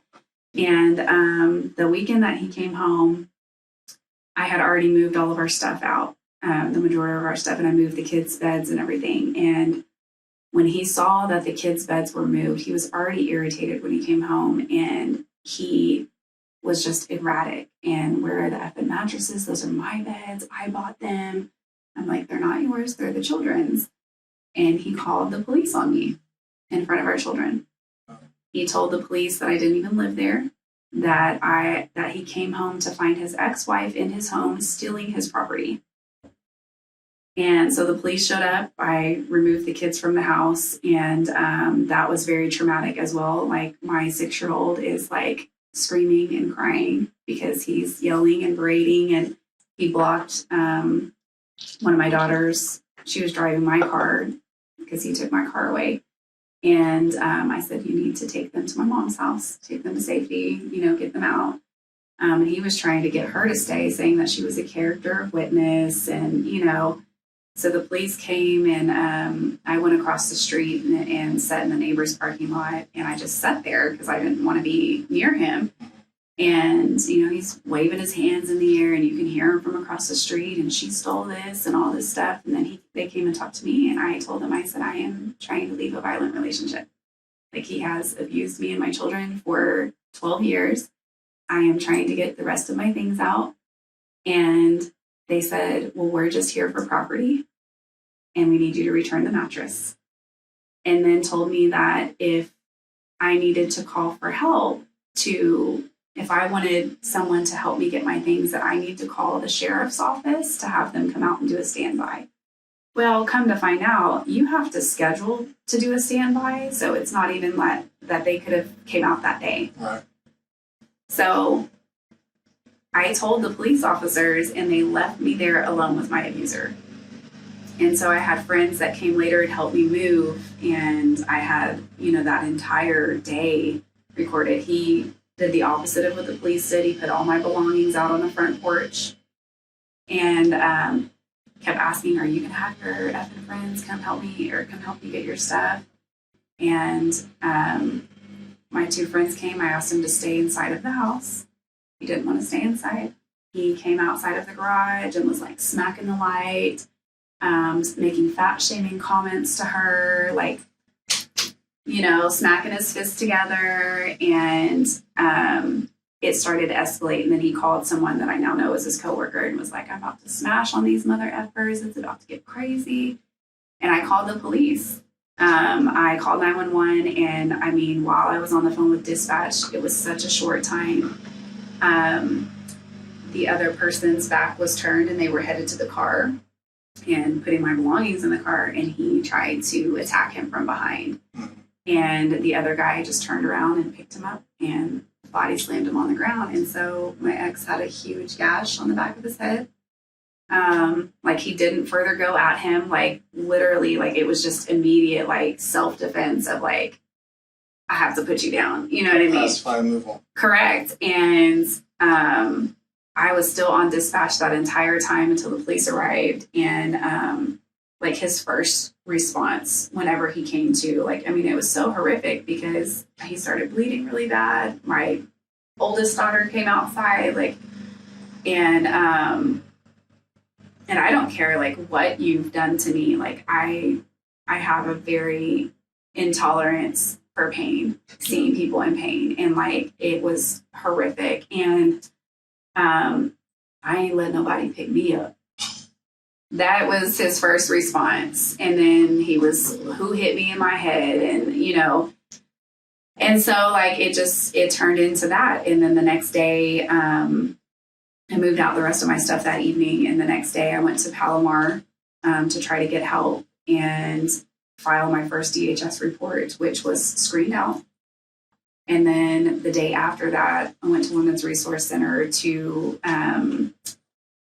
file a VPO, and he had already filed one on me. And so we can definitely get into that later on for a second half. But yeah, that turned into a wild ride. And here we are almost 2 years later, still in court litigations and proceedings. And it's been almost 2 years, and I have still not presented any evidence in court. Wow.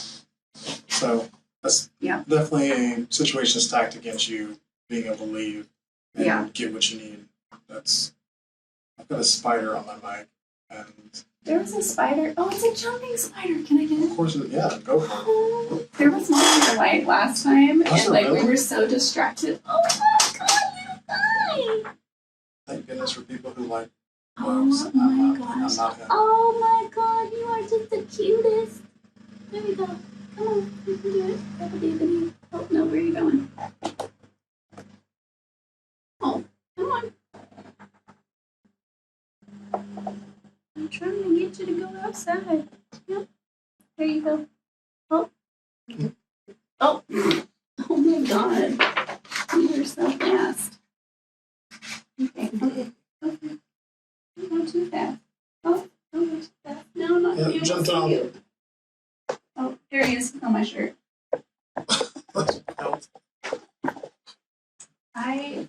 Oh. Okay. He's just not wanting to go outside. Buddy. I love you, but yeah. But you gotta go out here. You are the cutest though.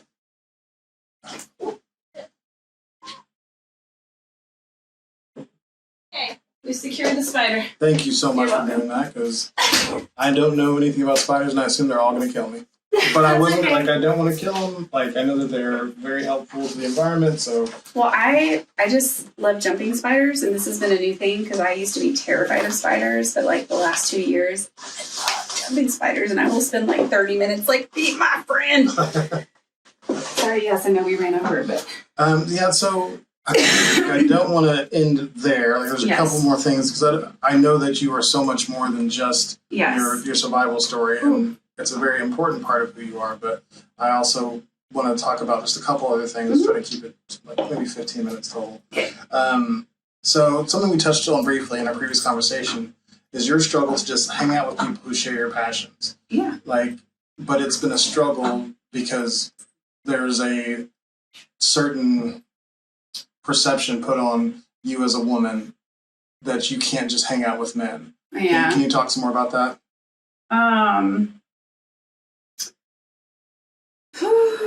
I think like for women, like it is really challenging to find platonic relationships with men. And I've only had a couple. So it's been very slim because like a lot of men that I literally thought were my friends and like I really loved and valued, at the end of the day, were always just looking for sex for me. Mm-hmm. And like that was devastating. And it's like they would make inappropriate comments and sexualize my body. And it's like I would excuse it and like, oh, they're just joking, and I tolerated it because I wanted to like hold on to that friendship. You know what I mean? Do you feel like that was increased by neurodiversity? Like having someone see so much of you that you appreciated, but then excusing the other part that because you just wanted to have that relationship. Yeah, absolutely. And I think just being so vulnerable and like naive a lot of times as well, like and trying to believe when people say like they're just kidding, or you know what I mean, like whatever. But then like when it's reoccurring, you know what I mean. And women, I think, are ingrained to like tolerate that too, because it's like, you know, we're taught that if you're wearing anything, you're asking for it, or, you know, whatever. And it's like, that's another thing is like, that goes along with like abusers are predators, you know, and I don't believe that anything a woman does, like she's asking for it. I think that no is a complete sentence, and anything that is not consensual is rape. Like that is just very straightforward. Like you have to consent to anything that has to do with your body. And if you're not consenting to that, like it is rape, like hands down. And consent can change at any time. Absolutely. You could be in the middle of intercourse, and if you say, I don't want to do this anymore, I don't want to do this anymore. And, you know, the men in my life have been very persuasive, like, but it's okay. And, you know, like trying to coerce you into staying in that moment. And that's where it's like, well, then I'm afraid. If I don't stay in this moment and if I do anything, is he going to get more forceful? Well, he's stronger than me. He's taller than me, you know, so all of these thoughts. So I'm just going to disassociate. I'm going to wait till it's over, you know, and then just like put it out of my mind, you know. And so when we talk about chakras, like women store a lot of trauma in their hips and in their sacral area because of a lot of sexual trauma, and so doing a lot of womb work and stuff, I've done for the last 2 years of just really like healing those things, and releasing that. Like, I don't have hip pain anymore. Even after I had my hysterectomy, I intercourse was like super painful. Like, I always had painful intercourse, and that's one reason like I didn't like to have sex, because it hurt. We talked about this in our last episode, that like I like to try to strip away the ideology and take away the thing about that. And you were talking about, body work and chakras, and I haven't finished reading, but I've been reading this book about how your body holds trauma. It's by oh gosh, never mind. I'm not gonna remember who it's by. Body Keeps Score? No, it's not that one. That's a good pick then.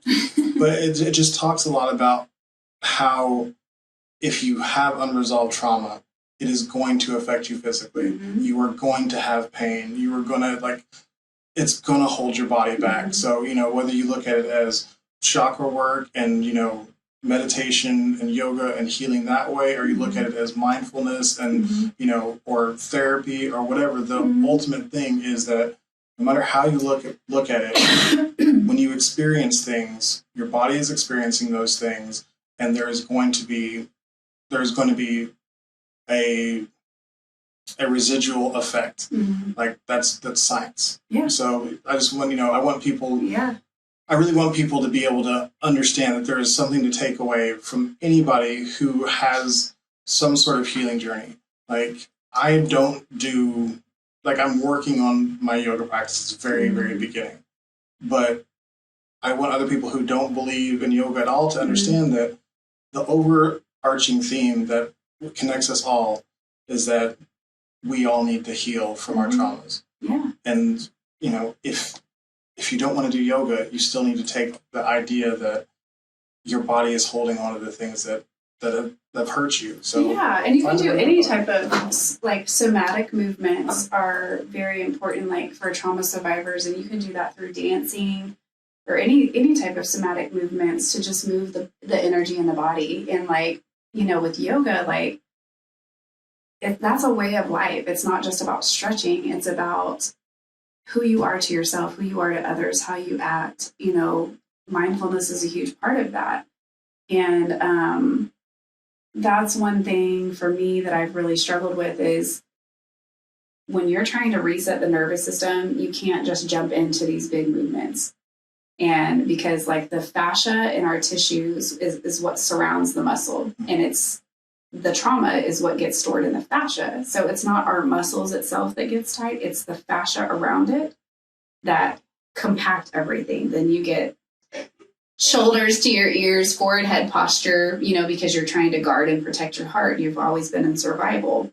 And so learning to open up the chest and really expanding and doing these smaller but impactful movements to help regulate the nervous system is so important for healing. And so I've had to really be gentle with myself, because it is hard to look in the mirror and see God, I've lost a lot of muscle mass, but understanding that I can't just jump into going and, doing leg extensions and things like that, because my nervous system has to rest and repair. Yeah. I have to get back to a parasympathetic state. My adrenal glands have to regulate. And that can take up to 3 years for your body to regulate itself. And so it's that in itself is a journey. My body didn't take overnight to develop these illnesses. So it's going to take years to heal from, you know what I mean? Yeah. And one day, I do hope to be able to say, I don't have to be on disability anymore. I want to be, so financially abundant, where that's not something that I need. But I am so grateful for the ways that it's serving me in this time, and that it gives me the opportunity to rest and repair. And I know that it's more important for me of how do I feel? Yeah. Not about how I look right now, but how do I feel? How is my body feeling? You know what I mean? How is it serving me? Is yes. it like, am I able to do the things I want Correct. to do? Yes. And even if the answer is no, that's okay. It is. It's just, noticing and staying with that. Yeah. Before we move too far away from that subject, so I'm coming from the other side. Like, I have lost or destroyed a lot of relationships because I couldn't differentiate between being interested in someone and being attracted to them. And even today, I still struggle with the terminology. So you can be attracted to a personality. I'm a straight man. If that personality belongs to another straight man, it's safe, right? Right. But if I'm attracted to that personality and it belongs to a woman, whether she's straight or not, now it's a dangerous thing. And so, like, that thought is hard for me to wrap my mind around. So I've tried to focus on my intention and, being above board in the relationships that I'm trying to maintain and acting in a way that, is in alignment with my beliefs. And I want to be able to I've always felt safer with women. Yeah. Being a Black man is really easy to have people be intimidated by you and therefore treat you as if you don't deserve love. Yeah. And that's something that I've struggled with for a large part of my life. So women have always been more accepting to me. More accepting to me being emotional and talking about how I feel. And, whether I was always honest with those things, that's a more recent thing. But still, that was really difficult for me. But, so the intention is of focusing on the labels. But for a long time, I did have intention, like bad intention. I just lied to myself and everyone else about it. So, like, I wanted pretty girls to like me. I wanted validation from pretty women because that's what was much easier for me to get, because I was never going to get it from the most powerful opinion for me at all times was white men. Oh, wow, They're not going to give it to me, but that's, my mom used to tell a story about me when I was a little kid where I'd say, when I grow up, I want to be a white doctor. Like, wow, that to me is so telling of the influence that archetype had in my life. Wow, yeah. And whenever I didn't receive that at all, I went to the next best thing, and that was white women. And I did not have hardly any relationships with any Black people at all, but especially not Black women. White women were that was it. And it was easy because I didn't fit as a typical Black guy, but I was still Black, so I was exciting. And, I was well-spoken, so I was acceptable. I was one of them enough, but not enough at the same time. So, and there's so many white women that glorify Black bodies, but they don't advocate for Black communities. You know what I mean? And I feel like that's a thing to really, like, take stereotypes with Black bodies and, like, I want that. I want to experience that. But then discard. You know what I mean? Like, I see that a lot. So, for some reason, the gamification of my brain made the opinions of white women worth more. So it's like scoring points. Like, I wanted to rack more of those up. And I was willing to, like, sacrifice whatever to get it. Like, I would flirt with women while I was a married man. I would, I'd be more open to going farther in a conversation than was really safe. Because I thought, if I just did this, now they'll like me. I compliment their appearance, which is it's not what you do whenever you're a married man. Like, if you find somebody interesting, that's one thing, but to be talking about women and how they look is objectification. And that's something that I didn't really, I didn't get the memo on for a long time. So have you ever felt like somebody else was using you to boost their own self-worth in the way that I kind of did whenever I was much unhealthier? And how did that affect you? Can you repeat that again? Did you feel like like I said, you being a white woman in that unhealthy state, your opinion would have been worth more to me. So I would have used you in a way to boost myself up. Did you ever feel like you were in those kinds of relationships, and how did that affect your identity? Yeah, I was like labeled as like a snow bunny. Like, oh, I'm trying to tap that. I'm trying to hit that. You know what I mean? And I think because of my body, the way that my body was shaped, like that was like more intriguing for men, you know, as a white woman.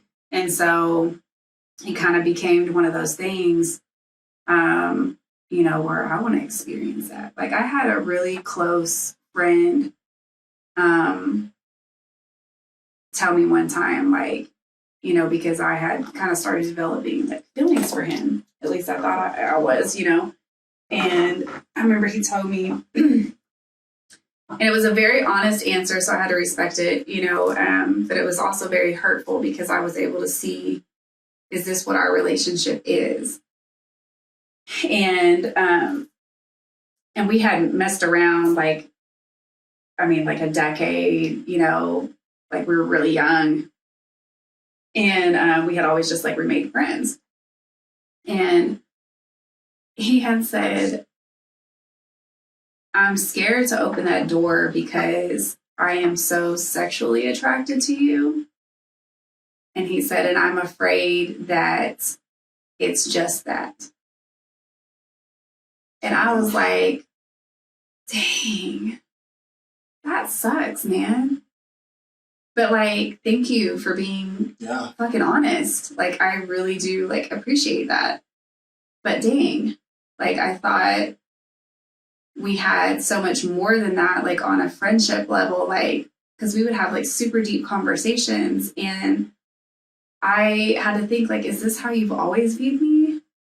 You know, and like, that's like really was a hard place to be in. And I think a part of one of my lessons, I feel like it's been like this for like over a year now, is to surrender and let go. Let go of those attachments, like let go, like nobody belongs to you. You don't own anyone. You don't belong to anyone either. And it's an active choice you get to choose the energy that you want to be in and you want to be around. And there was like a book, I forget what it was called, but dang, I'll have to find it. But he was talking about the relationship with his wife, and he said, you know, it might have even been the 4 agreements, I'm not for sure, but he was talking about how in relationships, like even with his wife, that he was like, I had to understand that she doesn't own me and vice versa. And that at any moment, if she was to come to me and say, you know, I don't want this anymore and I don't feel connected to you in that way, I have to respect that because I don't own her and no one belongs to you. And I was like, wow. And that's really hard because I think too in our society, like you have this narrative of like, you just have to have one person for the rest of your life. And like, plus we're like so sexualized at a young age. 5 years old, you got a little boyfriend, you got a little girlfriend. And it's like, no, I'm coloring with crayons, you know? And he was like, but he said, what an honor and a privilege it is to every day wake up and choose each other, you know? So like to be grateful for that, like another day with her, another day that we have chosen to be in this love relationship with each other. I was like, that's really powerful. And I think it's just been a lesson for me to like release attachments, because that's one of the biggest, I think, like not a setback, but can put you on like hold in the things that are actually meant for you and in alignment for you. And it can be a lack of progression and limit the ways that you're capable of like receiving love and having meaningful connections by being attached to everyone and everything. So having to release attachments, knowing that like, I can't take anyone or anything with me. And I don't want to have control over someone. And so how can I release that and say, wow, like, I love you so much. Like, thank you for this experience. Thank you for this season that you gave me. So really learning to like be grateful for the connections that I've had and really just sit and reflect on like, what did I learn from this? What is the wisdom that I can gain from this experience? and release that attachment. Because if I become attached to everyone, that's codependency too. And so I don't want to be codependent anymore. I want to have freedom and understand that people also have that same freedom from me. If you feel like that I am not contributing to your growth, or I'm not being the best friend that I could be to you, or we're on two different healing journeys and you need to disconnect from me, like, I love you and I support you and I don't take it personal. You know what I mean? Because like, you're, again, also, it doesn't always have to be like a villain, but you are the villain in other people's stories. And you can also just have relationships where it's just the end of the season, Yeah, I think the way that I look at that towards marriage specifically is that it's really so much about being present, being intentional, and like saying, I want to be in this daily cycle of choosing my wife. I want to be here. I need to be present and mindful of the fact that I'm choosing to be here. And I want to do the work to have a stronger connection. I don't think it should be like her constantly pushing me to stay or to be here or to be present or put in the work. Right. If it's not about you personally wanting to be there and wanting to do those things, maybe it's not right for you anymore. And that's what I hope for people. All right, one last question before we wrap it up. Sure. I do want to say, because you made a comment, so go ahead and come in. I think one of the best decisions that you can make for yourself and for the collective is healing. Yeah. Doing the healing work. Like, what a gift that is to the universe and everyone around you, is taking the time to say, I love myself and I love those around me. And so I'm going to do the work. I'm going to face my shadows. I'm going to dig deep, and I'm going to be raw and vulnerable and messy and like work on myself, because I deserve that. And then once you do that, it's a ripple. It magnifies, because everything is energy, And so I think that's really beautiful to be able to actively make that choice and come into awareness of healing, and then choose that, because once you choose to do that, everything around you will start responding to that.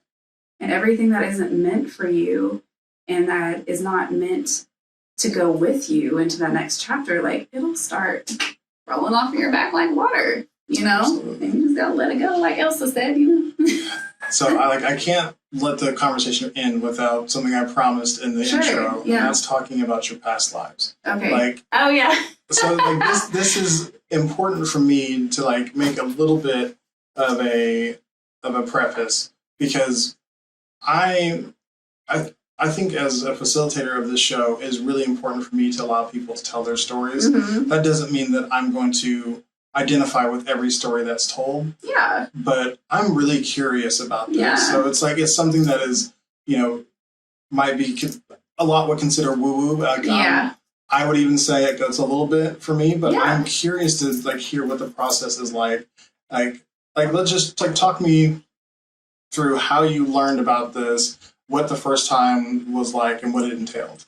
I'm still learning. I don't know everything there is to know either. It's just one of those things that has come up in really deep meditations and things like that for me. And all of them I have correlated have very significance on the generational patterns, and even down to chronic illnesses and things like that, that helps me understand my purpose and what I'm here to do. So it's really solidified that for me. So this hasn't been a guided thing where you've gone to somebody. This has just been through your meditation. Yeah. You have felt an influence that you align with being your past lives. Yes. Yeah. The most recent one that I found was King Tutankhamun.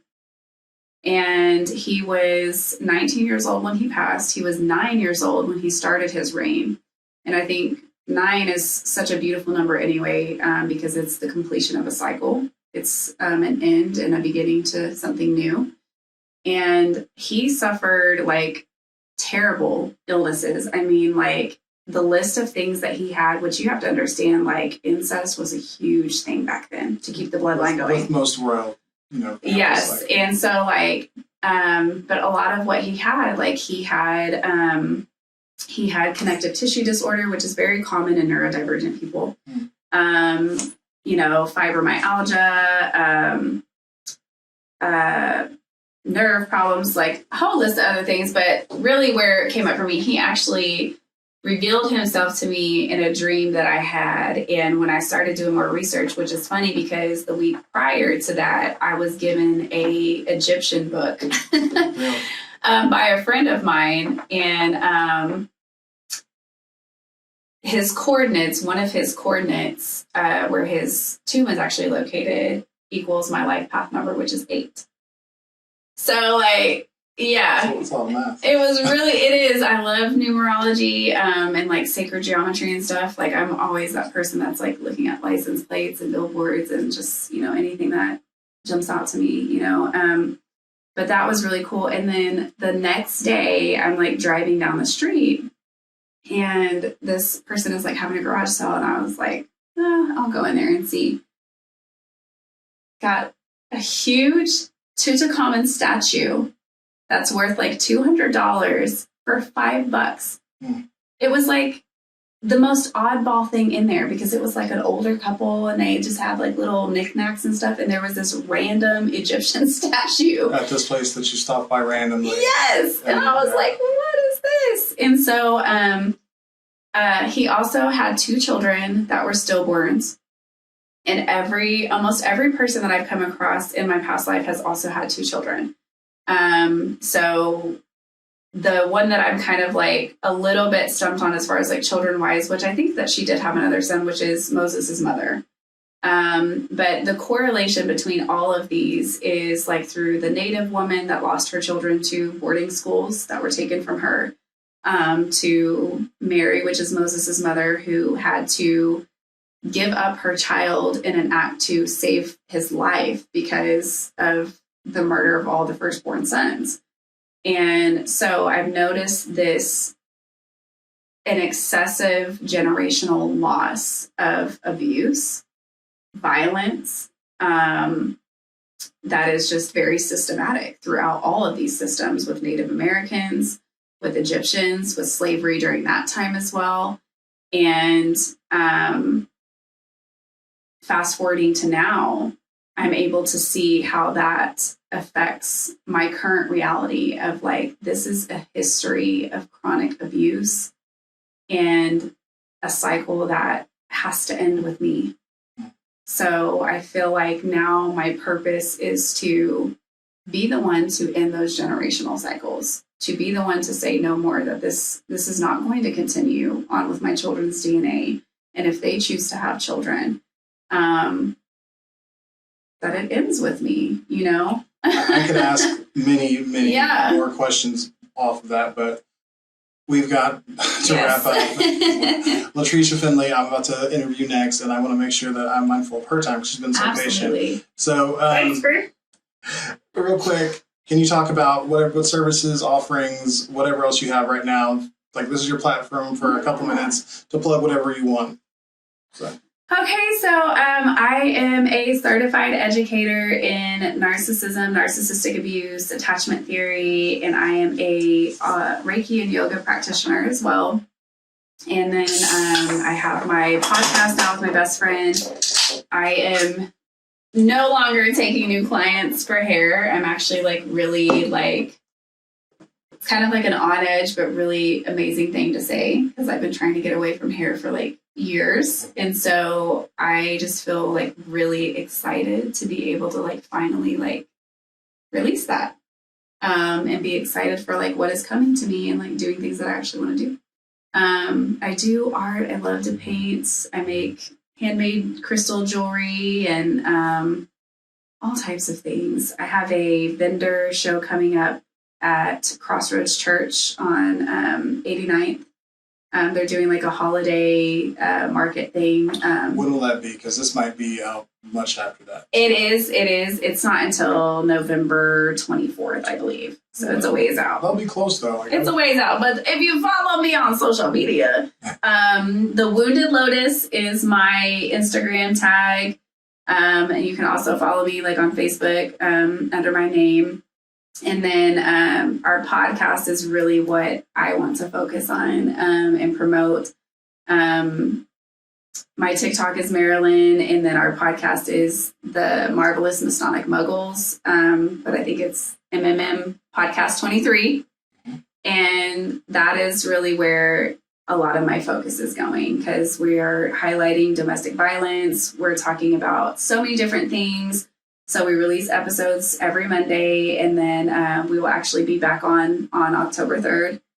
And then we do Fantastic Fridays on Friday, where we just spend like an hour telling jokes, laughing, being silly, because we just fully believe that laughter is healing, and we're just big kids anyway. So real quick, if you could give one piece of advice to specifically neurodivergent women to help them avoid abuse, sexual or domestic, what would that be?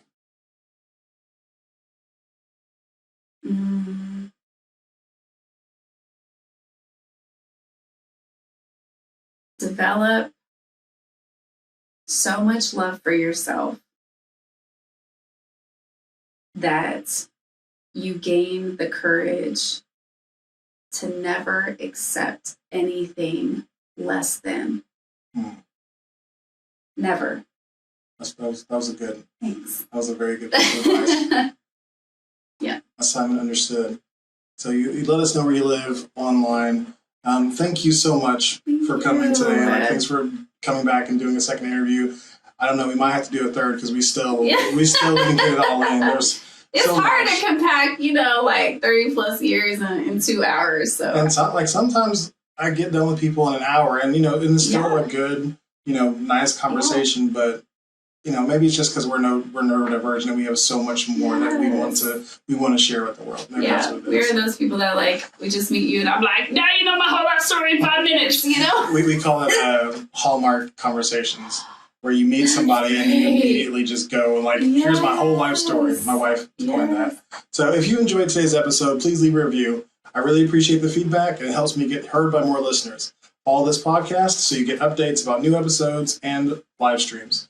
If you are interested in bonus or behind-the-scenes content, go check out the Authentic on Air with Bruce Alexander Patreon page. Share this episode with someone you think might enjoy it right now. Check out earlier episodes to support the future creation of great content, and don't forget to like @Authentic Identity Management on Instagram, Facebook, Threads, and LinkedIn. You can also head over to the Authentic Bruce YouTube page on our YouTube channel for podcast video and impactful clips from my conversations with these great guests. Finally, if you are struggling to show up as yourself in your content, your work, your family, or your life, I would love to help you. Authentic Identity Management does authenticity and identity coaching to help you align your true self with the identity you share with the world. It's exhausting to live someone else's life. Live authentically and access the potential that belongs only to you. You can contact me on social or email me at bruce@AuthenticIdentityManagement.com to set up a free 30-minute consultation. That is it for today's episode with Maralen Pennyfeather. Thank you so much again. Thank you for listening, everyone. Until next time, be yourself and love yourself. You're doing great.